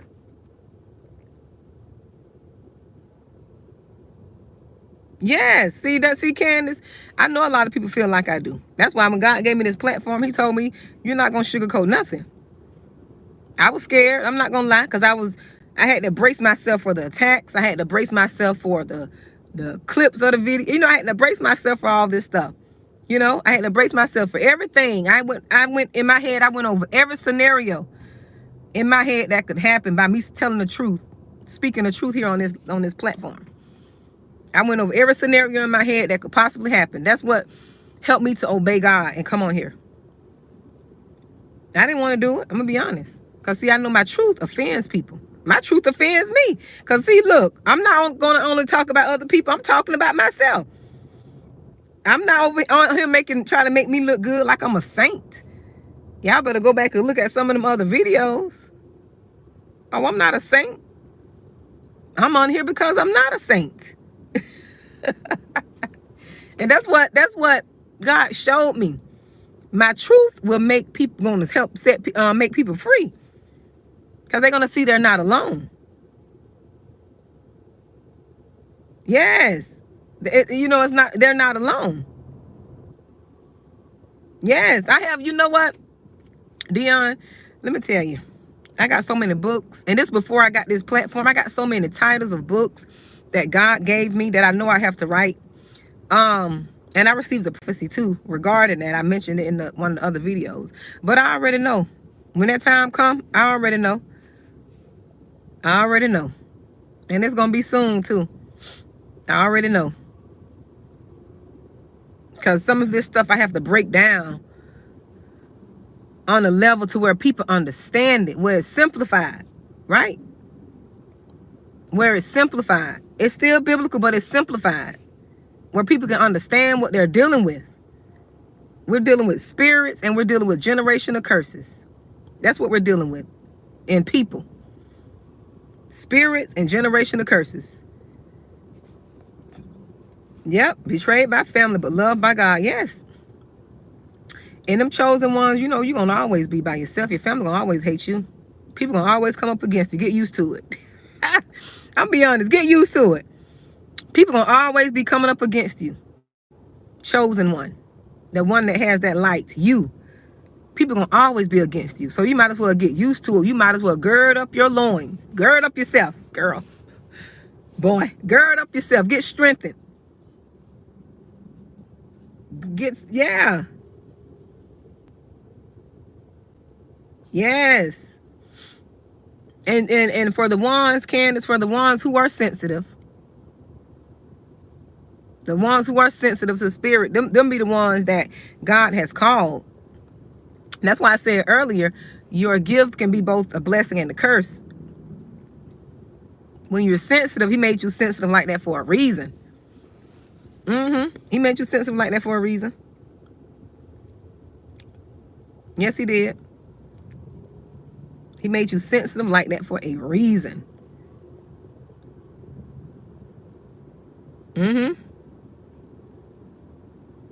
Sensitive. So you can pick up on people, and you got to pay attention. And most of the ones who are sensitive, you know, you don't been hurt so much. You don't been abused, and you don't been through abuse and rejection, that you don't trust yourself. You know and you feel it, but you don't trust yourself. That's why I talk about healing. Oh, Candace, girl, you definitely sensitive. It be them ones who cry. Them ones who cry. Them be the ones that God be using to see through stuff, to pick up on stuff. But see, you have to heal. You have to heal. Hey, from Barbados. Hi, Chris. Chris Bride.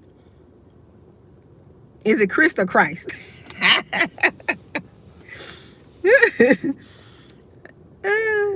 think it's Chris, right? But them be the ones that God be want to use. But see, we haven't been taught this stuff. We be so sensitive and in our emotions because we're not healed because of what people did to us and you know, how we've been abused and manipulated and all that. But once you heal, you will be able to use that from a healthy place. You will be able to pick up on people's spirits and know, you know what? Something ain't right about this person. I got to go the other way. Or something's not right. Let me say this. Let me speak up so they know who I am. You know, you'll be able to be sensitive to the spirit in that way. But because you're not, because I used to be like that. Because you're not healed, everything is sensitive to you. Everything. And that's not going to go away because that's a gift God gave you. You're sensitive in your spirit for a reason. It's not going to go away. That's how God made you. You just need to heal certain parts of you so you can be able to speak and be sensitive to what he's saying. So you can be sensitive to what he's saying. So you won't be in your emotions. The broken part.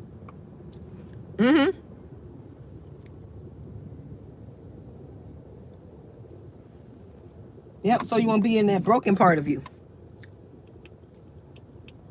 Yeah.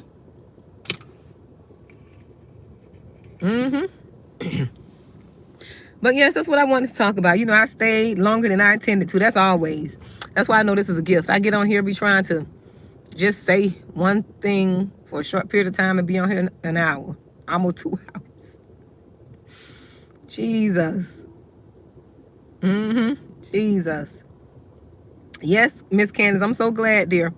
I'm glad you got something for this message. I wasn't planning on staying this long, so I guess this was for you. Yeah, we're going to get through it though. We're going to get through it and see what people don't like. Let me tell you something people don't like about the chosen. I'm going to say this and I'm going to leave. Hey, Sheila.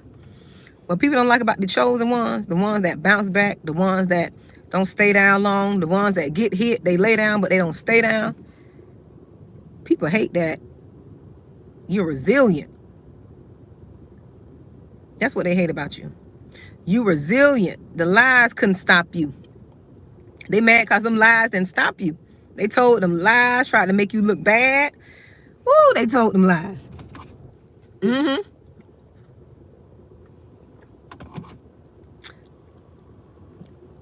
Hi, Rochelle from Vegas. Thank you for joining me. I'm getting ready to get off, though. Getting ready to get off. And look, Miss Candace, they get mad because they can't turn your smile into a frown. Oh, you know, when they started them lies and they, you know, they had the little smear campaign going on, and you were down in your spirit because you were able to feel that, right? You were able to feel the smear campaign. You were able to feel the lies and stuff going on, and you were down in your spirit because you are in tune with your emotions. You're not the type that say you don't get sad and you don't, I'm always happy. You're not that type, because chosen ones know emotions are a cycle. We process every emotion. We don't suppress our emotions. That's another thing they hate about us, because we can feel people's emotions. We can empathize with people, because them demons don't have empathy. They don't have empathy. They don't have real empathy where they can empathize with people. They can empathize with somebody else's pain. They can empathize with, someone else hurt. They don't know how to empathize with that. Only thing they know is how they can try to hurt you. That's what they know. Oh, I got them down. Because them demons now, they got spiritual insight too. Don't think they don't have spiritual insight like we do. Oh, they got some. Oh, they tap in to their father, Satan. Oh, they can feel too. They know, they can sense. Oh, they can sense too. Yeah, they can sense. But see, ours can override theirs. You can ask God to blind the eyes of the enemy.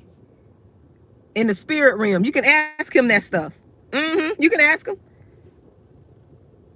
You can ask him. They got they got insight too. Trust me, they got insight. They know what stuff going on. They know. Yeah, they'll try to drain you if you let them. They'll try to drain you. But that's what they hate. They hate because you don't stay down. They hate because their shame can't make you shut up. They mad because their shame can't make you shut up. Okay? The lies won't make you lay down. No, we ain't finna bow. We ain't finna bow. Oh, we gonna go through. We gonna be angry because we got emotions. We can process it. Anger is a natural emotion. Anger is a natural emotion. Yes, we're gonna be angry for a minute, but we're gonna get over it. That's one thing about us chosen one. We bounce back so quick, and like ain't nothing happened. Like nothing happened. Come back, you down, you looking bad. You looking like Celia on Color Purple. One day. And the next day, you just looking like you just rose up out of Ebony magazine. They hate that. They hate because you don't stay down.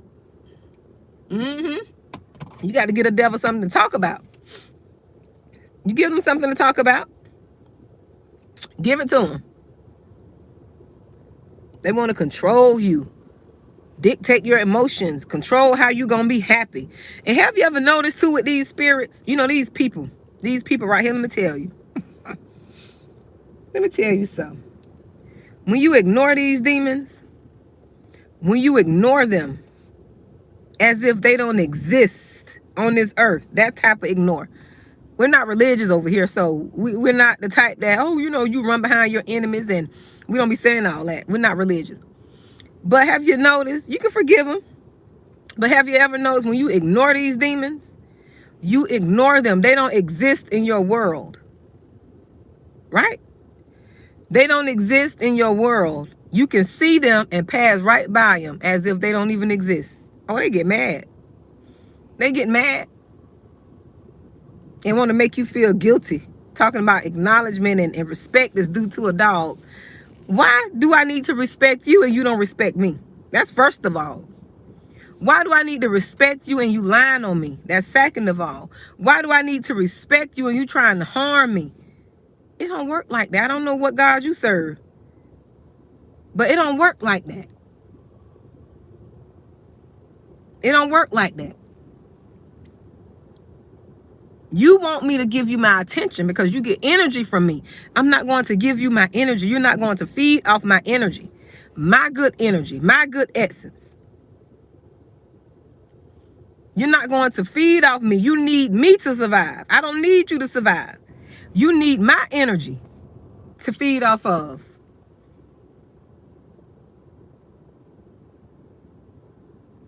You can ignore them, pass right by them like nothing. And they get mad.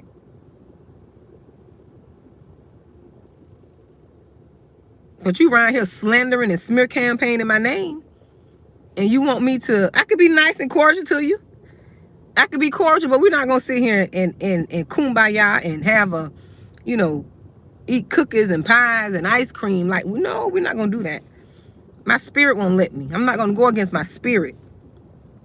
Because you evil. You're evil. And I'm of light. You of darkness. I can't sit with you. Get mad. They get mad about that. Can't keep doing that. That's craziness. You stay over there with your lies and your smear campaign and you trying to make me look bad. You stay over there and let me go live my life. You spend that energy on trying to bring me down. While I'm spending my energy so God can lift me up. That's what we're going to do. That's what we're going to do. Don't have time for it. You got to let people know you're not going to zap up my energy. You're not going to zap up my energy to feed your ego, to feed your little spirit, your negative spirit. Because negative people need positive energy to survive. You know that, right? Y'all know these demons need energy. That's why they're attacking innocent people. That's why they go and comment on people's posts hoping that that person gives them their energy. That's why I have a delete and block ministry over here. I have a delete and block ministry. If you're not saying something that is related to the topic, you can disagree. But if you're not respectful and you're talking all off the wall and stuff, I will delete that comment in a heartbeat. In a New York minute, it will get deleted and blocked if I see it. If my spirit feels like you're trying to bait me or anything, blocked, delete. How sometimes people comment and you can tell the issue with their comment has nothing to do with what I'm talking about. They got some personal issues and what I said or posted may have triggered them. And I'm like, I'm not even talking about that. Delete. Blocked. If it get too bad, if they come back with the same, blocked. That's what you got to do. In the natural realm, you got to know how to block and delete people. And stop feeling bad because people want to hold you to religion. Oh, that's not how you're supposed to act. How am I supposed to act if a person is bringing me turmoil in my life? What else I'm supposed to do? Tell me. Love them with the love of the Lord. You can do that. That's not what God is telling me. You do that over there. I can pray for them. I don't need them in my atmosphere to pray for them. I don't need them there. We got to stop this foolishness. And people trying to hurt you and you talking about, no. Let's do better. No. I used to feel guilty and bad because I wasn't healed. I used to feel guilty, I'm not going to lie, by blocking certain people out of my life. Stop dealing with certain people. I used to feel so guilty. Oh, I don't want to be like that. Then, you go try to bring them back into your life and then they end up hurting you again. You starting back over. Now your little wound don't open up wider. Now you mad again. Got to stop that foolishness. That's a cycle. That's a cycle. You have to stop that. And once I stopped that foolishness, guess what?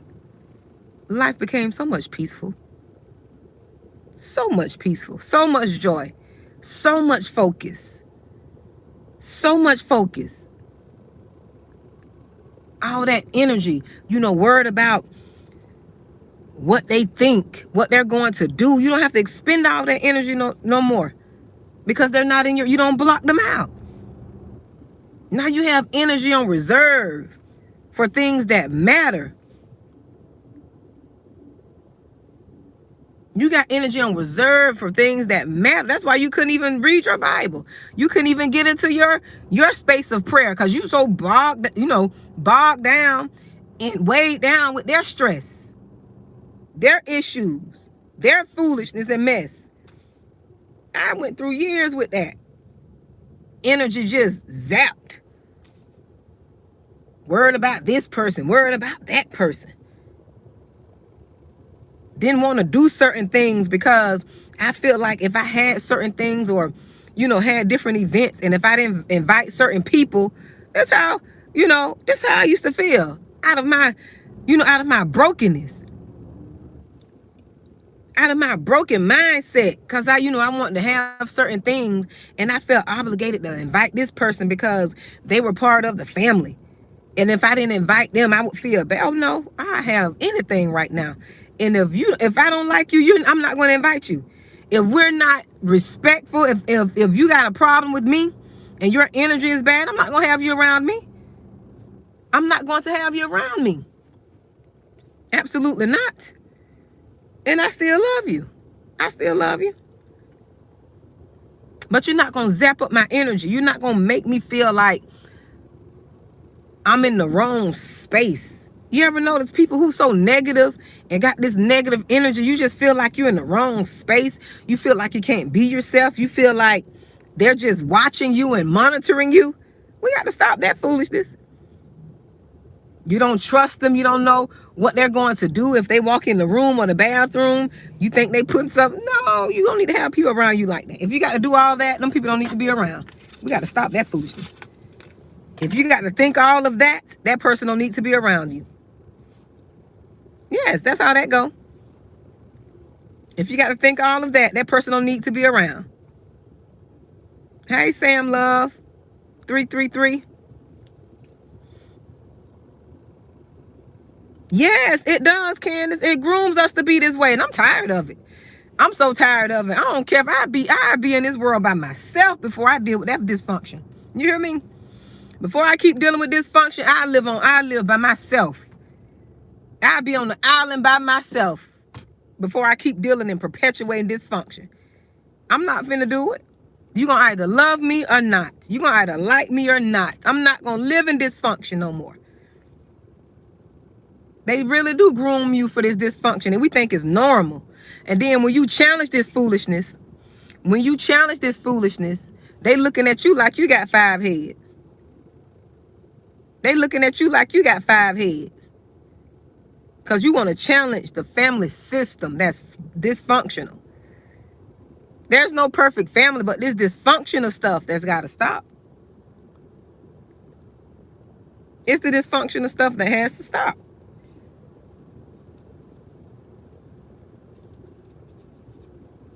We got to stop it.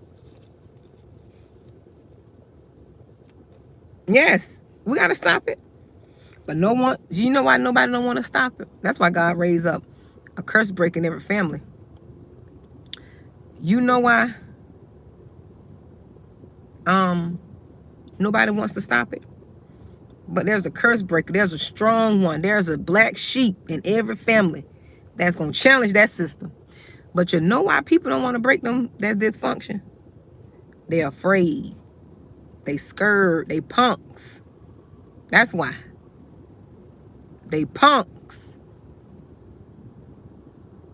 And when I mean punk, I mean a person who's afraid. That's what we call a punk. You're a punk. You're a chicken. You're a chicken. You're not gonna stand up and say nothing. You're a chicken. Cause they know them spirits gonna come after them. Oh, them spirits, them family members gonna come, and they gonna come in swarms like a beehive. You know how the beehive, you know how Beyonce, not to mention her name because I don't follow her, but you know how Beyonce beehive come? You know how them spirits come? Them beehive come for anybody that challenge Beyonce. That's how them family members gonna come. Cause they part of a beehive too.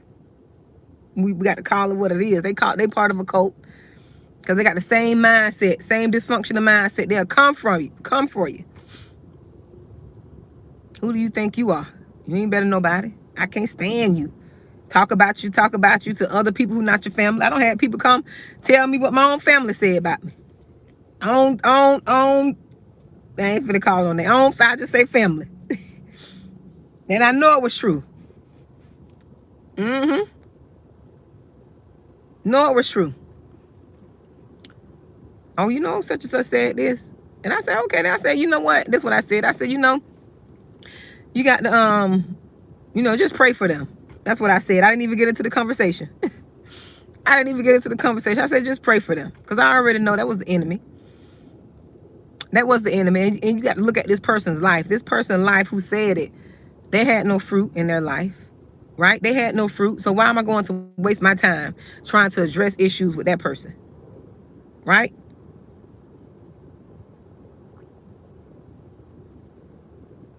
Yes. Keep fighting, Sam. You can do it. Keep fighting for your peace. God is with you. He brought you this far. He didn't bring you this far to leave you. But they punks. That's why they don't want to face it. Because they already know. And that's why, that's why in the family there's a, like I said, a curse break in every family. A curse break in every family. And you got other people in the family that feel the same way, but they're afraid to say something.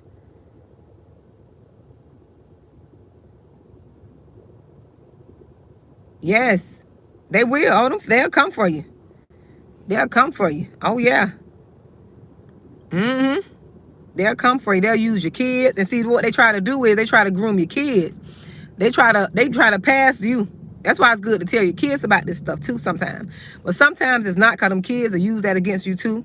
Because they'll know they'll have more people on their side if they decide to challenge or go against you for trying to teach them what's right.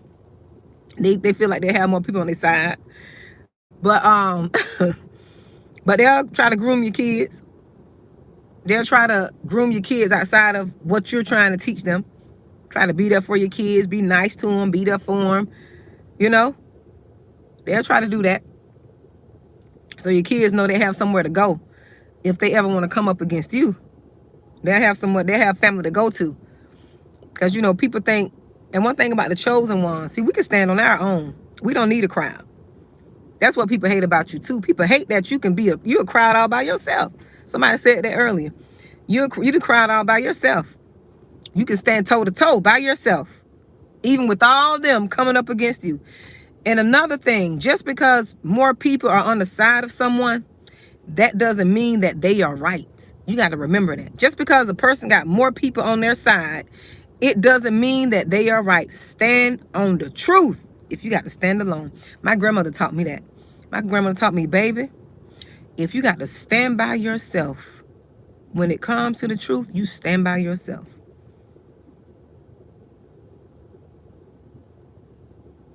And I took that to heart. I took that to heart. I did. I took it to heart. I sure did. That's what my grandma told me.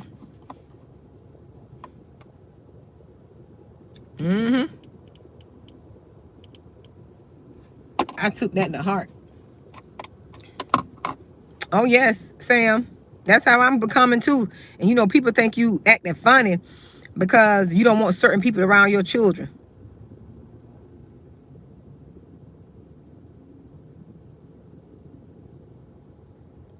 Oh, you did, Miss Candace? What do you mean you lost him? What do you mean? To family members, or you lost him?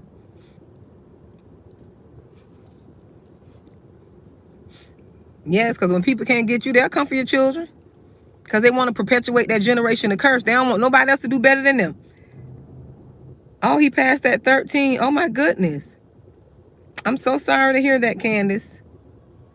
Oh, my goodness. And I'm sure that's a hard pill to swallow. I'm sure that's a hard pill to swallow. And people don't understand. People don't understand. I'm so sorry to hear that. I feel your pain. That's why I stopped for a minute. I stopped. I felt that pain. But yes, people, you know, when it comes to your children, that's another thing they don't understand, that a lot of these children are out here struggling too. A lot of these kids are struggling mentally. That's why I be checking in with my children, because they, you know, they be on these devices, and these devices, you know, perpetuating and telling them different things and making them feel a certain way. You know, I used to speak. I was a speaker. I used to go speak to these nonprofit organizations, you know, with different teen girls, you know. And I played this game with one organization where, you know, I had asked them a question, you know, what are their concerns, or what would they like for me to talk about, right? Yeah, that's how I used to give back. I used to go speak to these nonprofits and teenage girls. You know, hopefully something I say will help them, because, you know, we're in different times now, right? Because they got social media. And I went to the one organization, and every girl in there, I had at least 10 or 15 of those papers that I gave out. Every girl in there, young girl, teenage girls, said they don't feel like they're pretty enough. Pretty enough at that age. Pretty enough at that age. Even though when I was a teen and I went through some things as a teenager that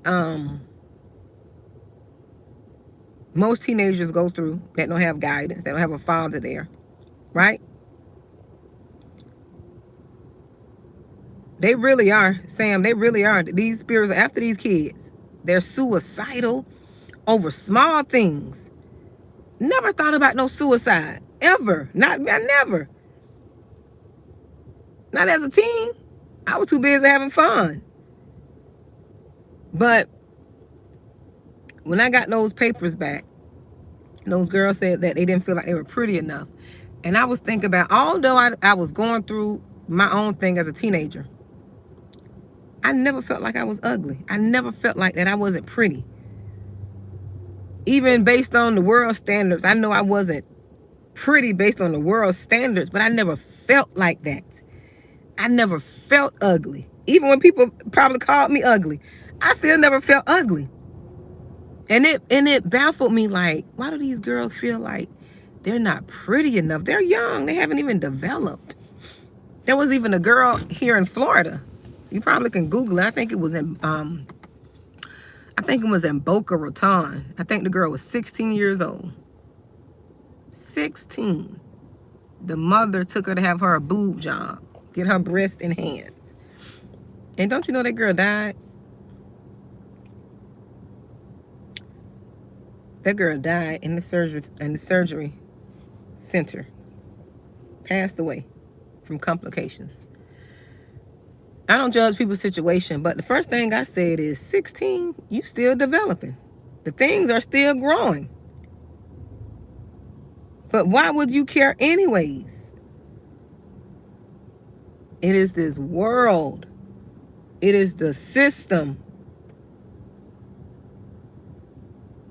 Yes, Keisha, people will take you there. That's why it's good to block and delete. Oh, I almost went there. Dealing with people, stress, older. Oh, I almost went there.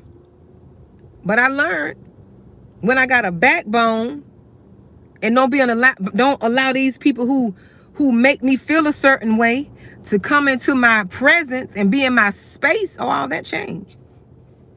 Frustrated,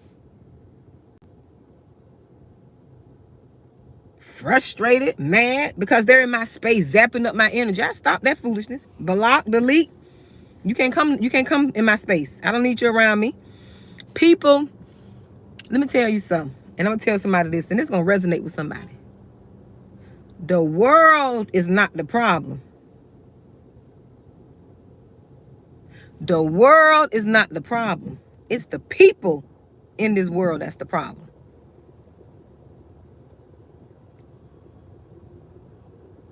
right? It's the people.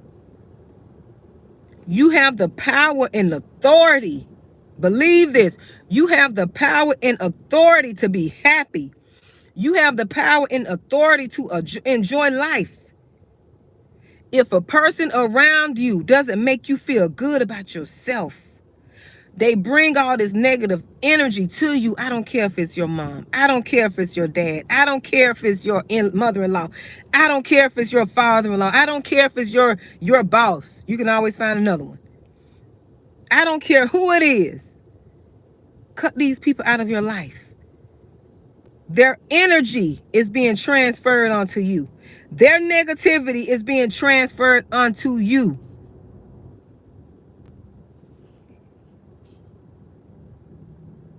Cut them off. And don't feel bad about it. Don't think twice about it. That's another thing. That's another problem wrong with the chosen one. Chosen ones, you give people the benefit of the doubt. Give people the benefit of the doubt. Oh, they're not that bad. When the person show you who they are the first time, believe them. You have the power to create the world you want. Even in the world that seems to be going crazy, you still have the power to create your atmosphere around you.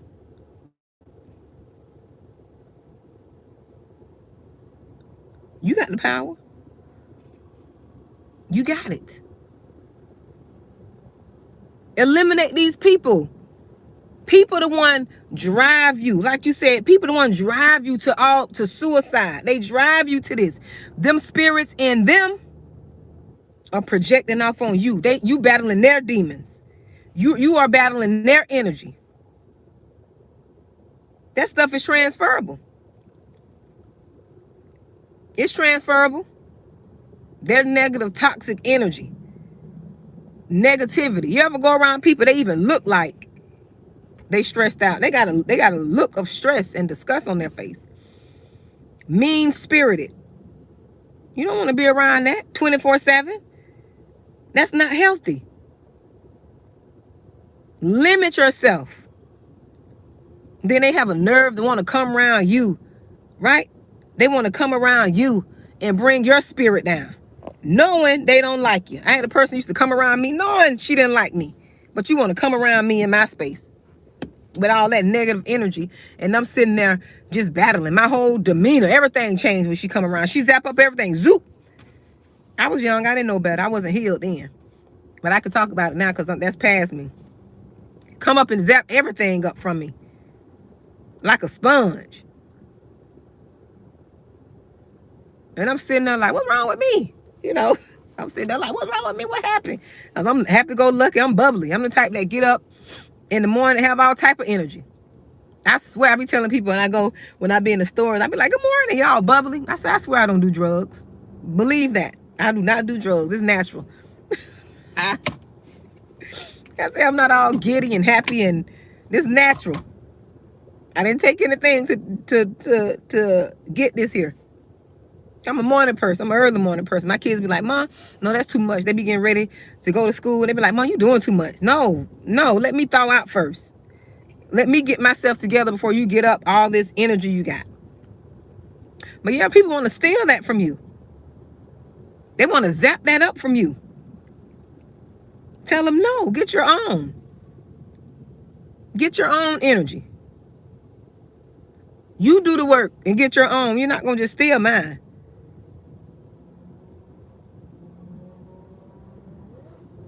Yes, they will, Miss Candace. They will. I don't be people gods. I sure don't. You ain't finna be dumping off on me, because I used to be that for people. That's why when I became a life coach, you know, because I always been a life coach. I didn't know what a life coach was. Even in my teen years, people always tend to want to come and tell me their stuff. Even now, strangers walk up to me, be telling me stuff. I be like, I wouldn't have told nobody that. Why are you telling me? You know, that's before I knew what it is that God was calling me to do. You know, that's before I knew what it was that he was calling me to do. They come and tell me all type of stuff. I'm like, I wouldn't have told nobody that. I'm like, why you told me that? But they felt comfortable, so I left it. I received it and took it there. Kept it with me. But yeah, people want to dump But I had people like that use me to dump, and they okay, and leave me battling with that stuff. But they don't want to take my advice. Because I'm a solution-oriented person. I've been that way. That's why I used to get mad at people. I used to get so mad at people. You coming to me. So when you come to me, that means you're looking for a solution in my head. You're looking for a solution. That's what I'm helping you find is a solution. Because what we're not going to do is we're not going to be blaming people. Right? You're Sam, you're about the second or third one. Ask me as am I writing the book. You know, I am actually a published author. I wrote a book called Broken But Not Destroyed, Piecing Her Together. I don't have any in print right now. I think you still can buy it though on it's not on Amazon, it's out of print on Amazon. And I'm trying to get it reestablished, but I think you can get it digital, Barnes and Nobles. Try Barnes and Nobles. Yep. Thank you, JR, for the super chat. Thank you, dear. So but yeah. When you come to me, I be trying to find solutions. Because I don't like hearing the same complaint. I don't like hearing the same complaint. Because it's in me to find a solution. That's what I've been this way. And I used to get mad at people because they come and dump off on me. And then I give them good advice and steps on what to do. They don't do it. Then they come back talking about the same thing. Oh, I'm mad now.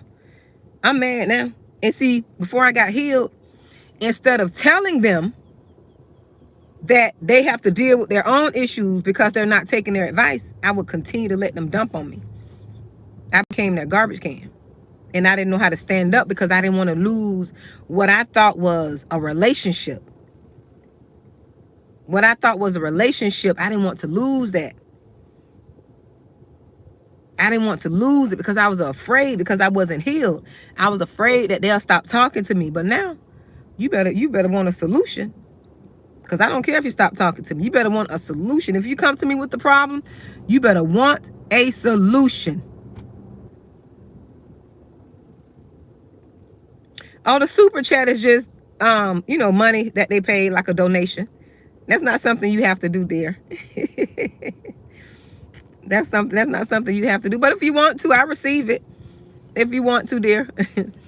But yeah, I used to be so afraid. That's why God, I knew he was calling me to be more bold and calling me away from people, because he didn't want nothing to stop me from speaking his truth. Because we know when we're connected to people and we already know how they think, we know that they're going to get mad and offended by what we're going to talk about. Although you're not lying and you're not talking about them directly, some people you will, but you know that they're going to get offended. So you don't do what God told you to do. That's why God separates you. That's why he separated me. He separated me because he needed me. He needed me for this time. I don't need to be around nobody right now if they're going to get offended by me talking the truth. I don't need to be around anyone right now. If my truth offends you, that's something you got to deal with. You're going to have to deal with that. Because this is what God is calling me to do in this season. My own truth about me. I'm going to have to deal with that. When he released me, when God released me to speak my truth, that's the thing. When God is calling you, he's just not calling you to speak about other people and other things. You're going to have to speak your truth too. You're going to have to speak your truth. That's why people don't want God to be using them with that voice part, because he don't care. When he tell you to say something, you better say it. Well, he's going to beat you. He's going to chastise you. Chastise you. You're going to get chastised. But yeah. I used to get mad because people don't want a solution. People want to complain. People want to complain. That's what I was trying to get my son to see. Okay, we've been through this. Okay, what we did. Okay, we don't been through this. So what is the solution? What we going to do moving forward? We got to have a solution. You can't stay here in your mess. You're not going to be able to stay in your mess. We got to come up with a plan. And holding people accountable, it hurts. It hurts. Yes, it hurts. When I had to face my truth, oh, I did the ugly cry. Like my girl, Latoya Kia. Y'all check out Latoya Kia. I love listening to her. I did the ugly cry. When I had to face my truth, I looked in the mirror, looked myself in the face and said, Monique, this, and this. I just slid down that wall. I'm like, Lord, I don't know why. I had to face that thing. I had to face the truth. Oh, but when I got up, thank you, Keisha. Thank you for the super chat, dear. Thank you so much. I really appreciate it. You guys don't have to do it, but I really appreciate it. I really do. But once I got up from doing that ugly cry, I had to get back in the fight. I had to get back in the fight. Yes, I did. I had to get back in the fight. Yes, take notes. Take notes, dear. Whenever I come live, take notes. You know, ask your questions. Ask your question, take notes. Thank you again, JR. Thank you so much. Oh, my goodness. Somebody gave me $50. Oh, my goodness. What was that? No. I can't see. Thank you. Thank you so much, Keisha. Thank you so much, Sam. Thank you. I'm just being obedient. It's not me. I never take credit for this. Y'all give God thanks. I never take credit. Ever. It'll never be about me. Because this truth hurts. My truth hurts. Now, I don't want nobody, you know, when I was, before he told me to come online, I already saw what he wanted me to do. I'm like, I don't want nobody in my business to come here and, you know, listen to what I'm saying and, you know, try to use it against me or whatever. You know, God said, God said, no. You know that little meme? You making this about you. It's not about you. He stopped that right there. Bam. It's not about you. I did the ugly cry. I slid down that wall doing the ugly cry. I did the ugly cry. But I got back up and I did what he said. I did what he said. I showed it the ugly cry. Like, dang. He just hit you. He hit me all in my spirit. Like, it's not about you. He said, it's not about you. That's what he told me. I was trying to, you know, and, you know, I come on here. Sometimes I be have on makeup. Sometimes I be, you know, dolled up. Sometimes I don't. No, God said, you know, it ain't about that. You better, when I tell you to say, you going to come on here and say, I don't care how you look. You better go shave. God told me, you better go shave. You better go pluck them hairs off your face and get on camera. Okay? Y'all don't laugh at me. Don't laugh at me. I'm just... He said, you better go get them tweezers. You better go get that mustache. You better go get that mustache wax. Get that mustache wax and get on camera. I don't have time for you to try to make this about you. I sure did. I'm like, Lord, I ain't got this. I ain't got that. People gonna pluck. Sam, I'm sorry. I'm sorry. I'm not trying to make you, you know, lay down over there. I'm sorry. But I'm just telling you the truth. I'm telling you the truth. Thank you. I'm just telling you the truth. Sometimes we make this stuff about us. I know, you know, I be feeling fly. Girl, look, even with my little mustache, I be feeling fly. I always felt like that. From the inside. That's why I say healing comes from the inside. I've never been a person. I can honestly say I've never been a person, even though I don't look. Now, listen now. Don't take my words and twist them. Even though I know I don't look based on what the world says is beautiful, right? I didn't let the world put me in the box. Even when I was a little girl, I never felt ugly. I never felt like I was ugly on the inside. Even when people tried to make me feel ugly, I never had that complex of feeling ugly. Even with my bags. Sometimes, especially when I used to have allergies real bad. Ooh, my bags were the size of these glasses.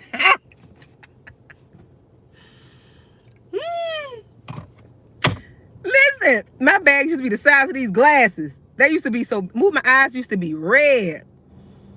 I mean, my eyes used to be red. I still didn't feel like I was ugly. I looked like somebody beat me up. I had a line across my nose, my little allergy line. It's kind of fading away now, but I had an allergy line, and my allergies used to be so bad. I mean, it used to be real bad. And I used to just be off, of face all swole, But I just still didn't feel like I was ugly. I really didn't. I really just didn't. Like, when I looked in the mirror, I still felt like I was the best thing since sliced bread from the inside. Not what I saw on the outside, on the inside. Never had that complex. Never. I don't know where people get it from. I don't know if it's because on my dad's side, I had a healthy sense of affirmation. And, I was kind of spoiled on that side. I'm not going to lie. I was spoiled on my dad's side of the family. They treated me like I was a little princess. So I guess they, made me instill, values in me to make me feel like I was worthy. Right? On my dad's side.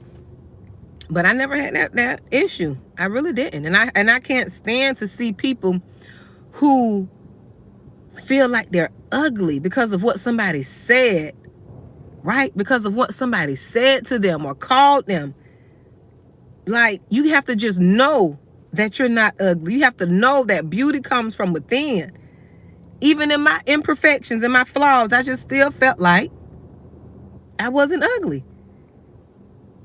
Even with my pimples, when I was young, I was a teenager. I used to have these big old pimples. I said I looked like a Star Crunch. You know how the Star Crunchers used to look? That was puberty, and I used to eat all that junk too. On both of my cheeks, I used to get these big old pimples, big pus-like bumps. Still felt like I wasn't ugly. Even through all that outer, I still felt like I wasn't ugly. Used to get the bumps right here on my forehead. I wish I had pictures of that. But I used to break out real bad during one time with puberty. I just never felt like it. That's why I said we have to develop to a healthy sense of self-esteem, to where we know our identity is in Christ. We have to know that our identity is in Christ. Oh, JR, they did. That ain't funny, but I looked like one for real. I was a real life one walking around. That's not funny, but I used to be a real life one. Yes, pimp all over, but I still didn't have that sense. I didn't have that issue, right? Everybody have their issues, but that one was not one I had. Even to this day, watching the world and what the world says is beauty, I still don't feel like that doesn't apply to me. I'm beautiful in God's sight. My identity is in Christ.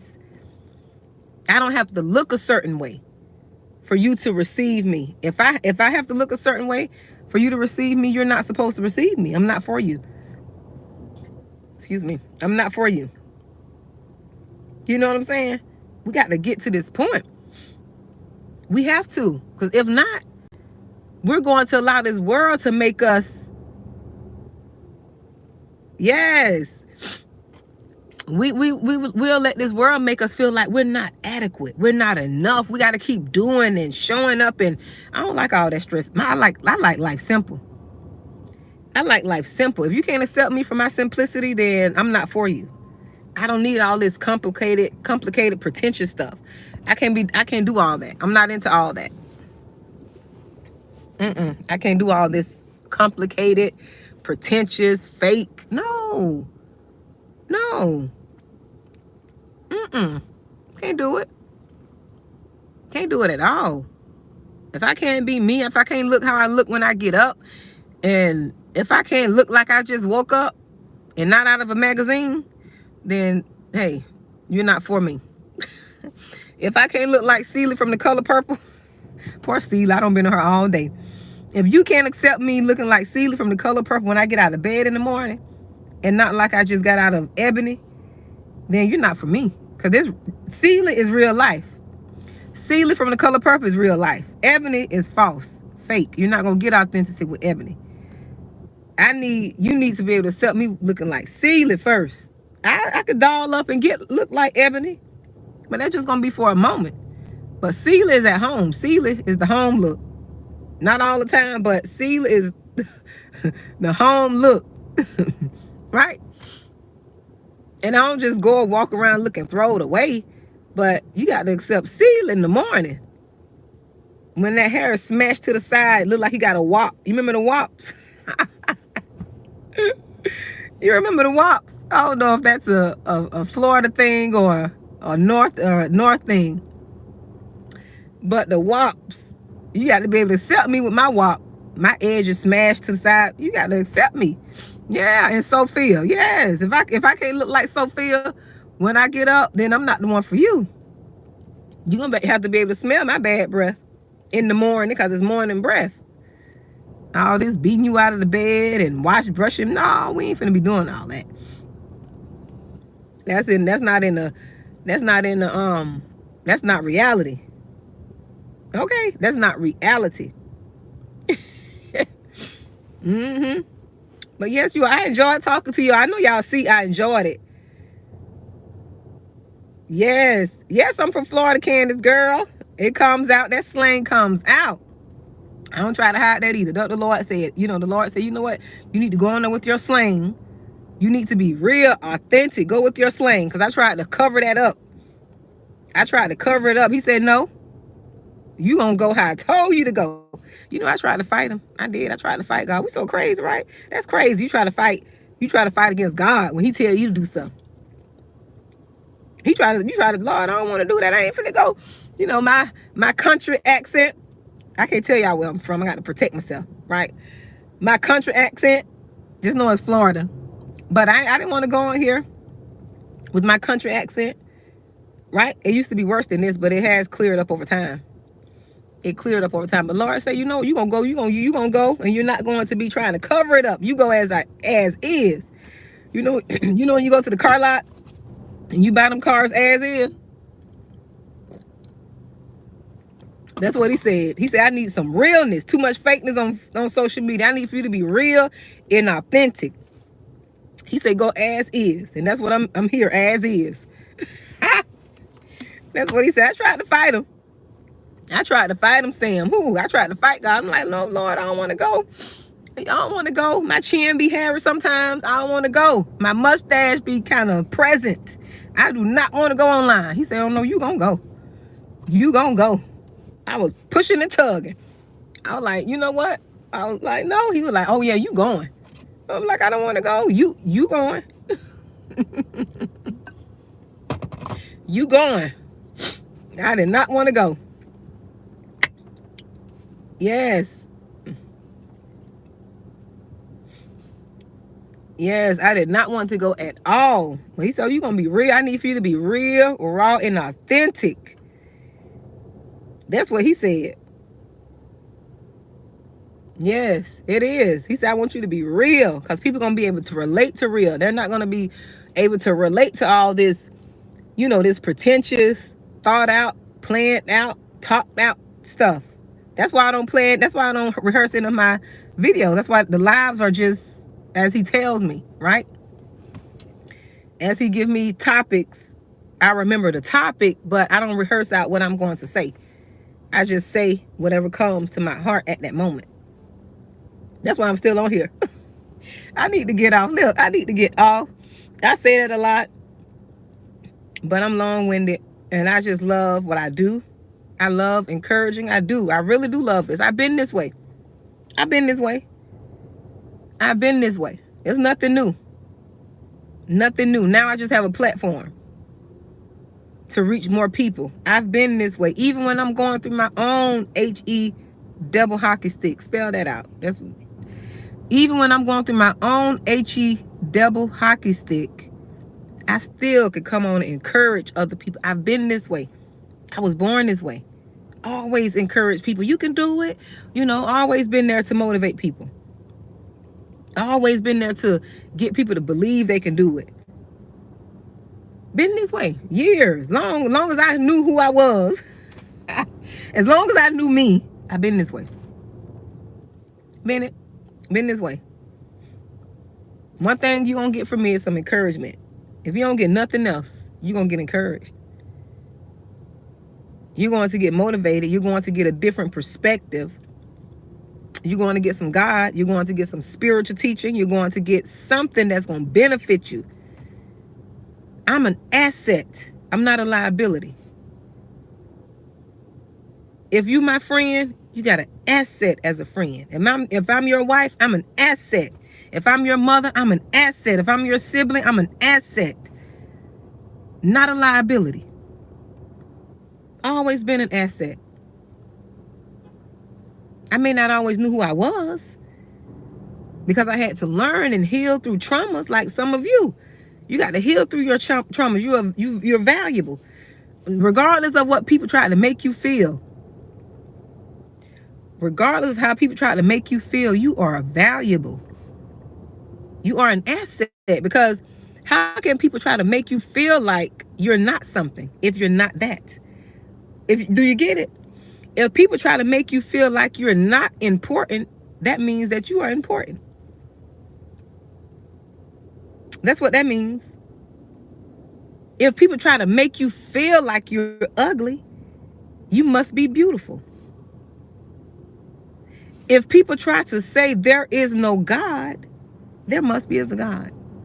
You got to think about this stuff now. Think about it. It makes sense, right? If people try to damage your character, that means you are a person of character. People will always attack what you really are. They will always attack what exists. Because if they try to make it like it doesn't exist, that means that it doesn't exist. That means that it exists. Like people always try to diminish and say there's no God because this, that, and the other. So if there's no God and you don't believe in God, why just not believe in him? And stop saying, oh, there's no God. Why try to prove that there's no God if you don't believe in this God that doesn't exist? Makes sense. People got to learn to think for themselves. And see, people don't want to do that. People don't want you to do that. They don't want you to do that. They don't want you to think for yourself. I don't know if let me see.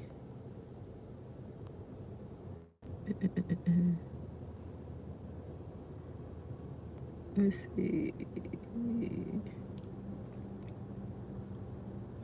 They don't want you to believe in yourself. You always got somebody out trying to make something. Hold on, I'm trying to see something. Okay. Yeah, you always have people out trying to diminish who you are.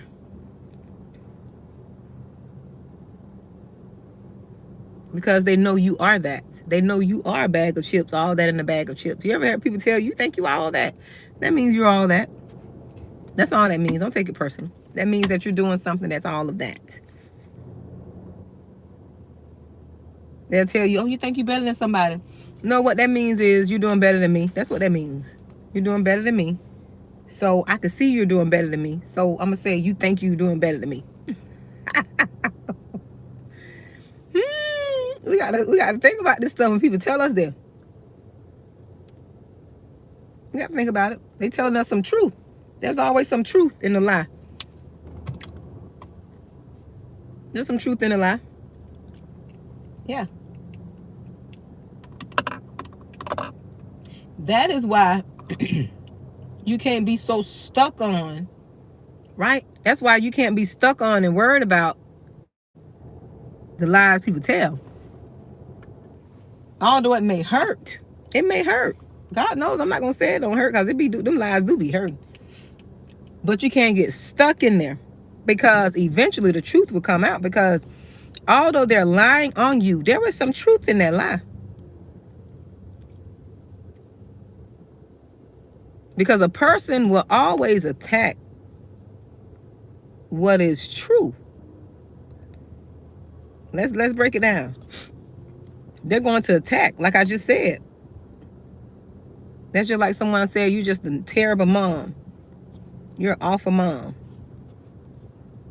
Or you're an awful father. That's because you are a good one.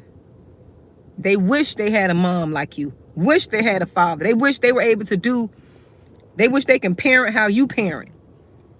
You ever notice people like to attack that area, especially if you're not healed? Because I was one. I was one that was not healed, right? I was one that was not healed. And I used to get mad when people say anything close to that. Like, I'm not a good mom or whatever. I used to get upset because, people use that against you when they know, especially if they know you struggle in that area with your relationship with your own mom.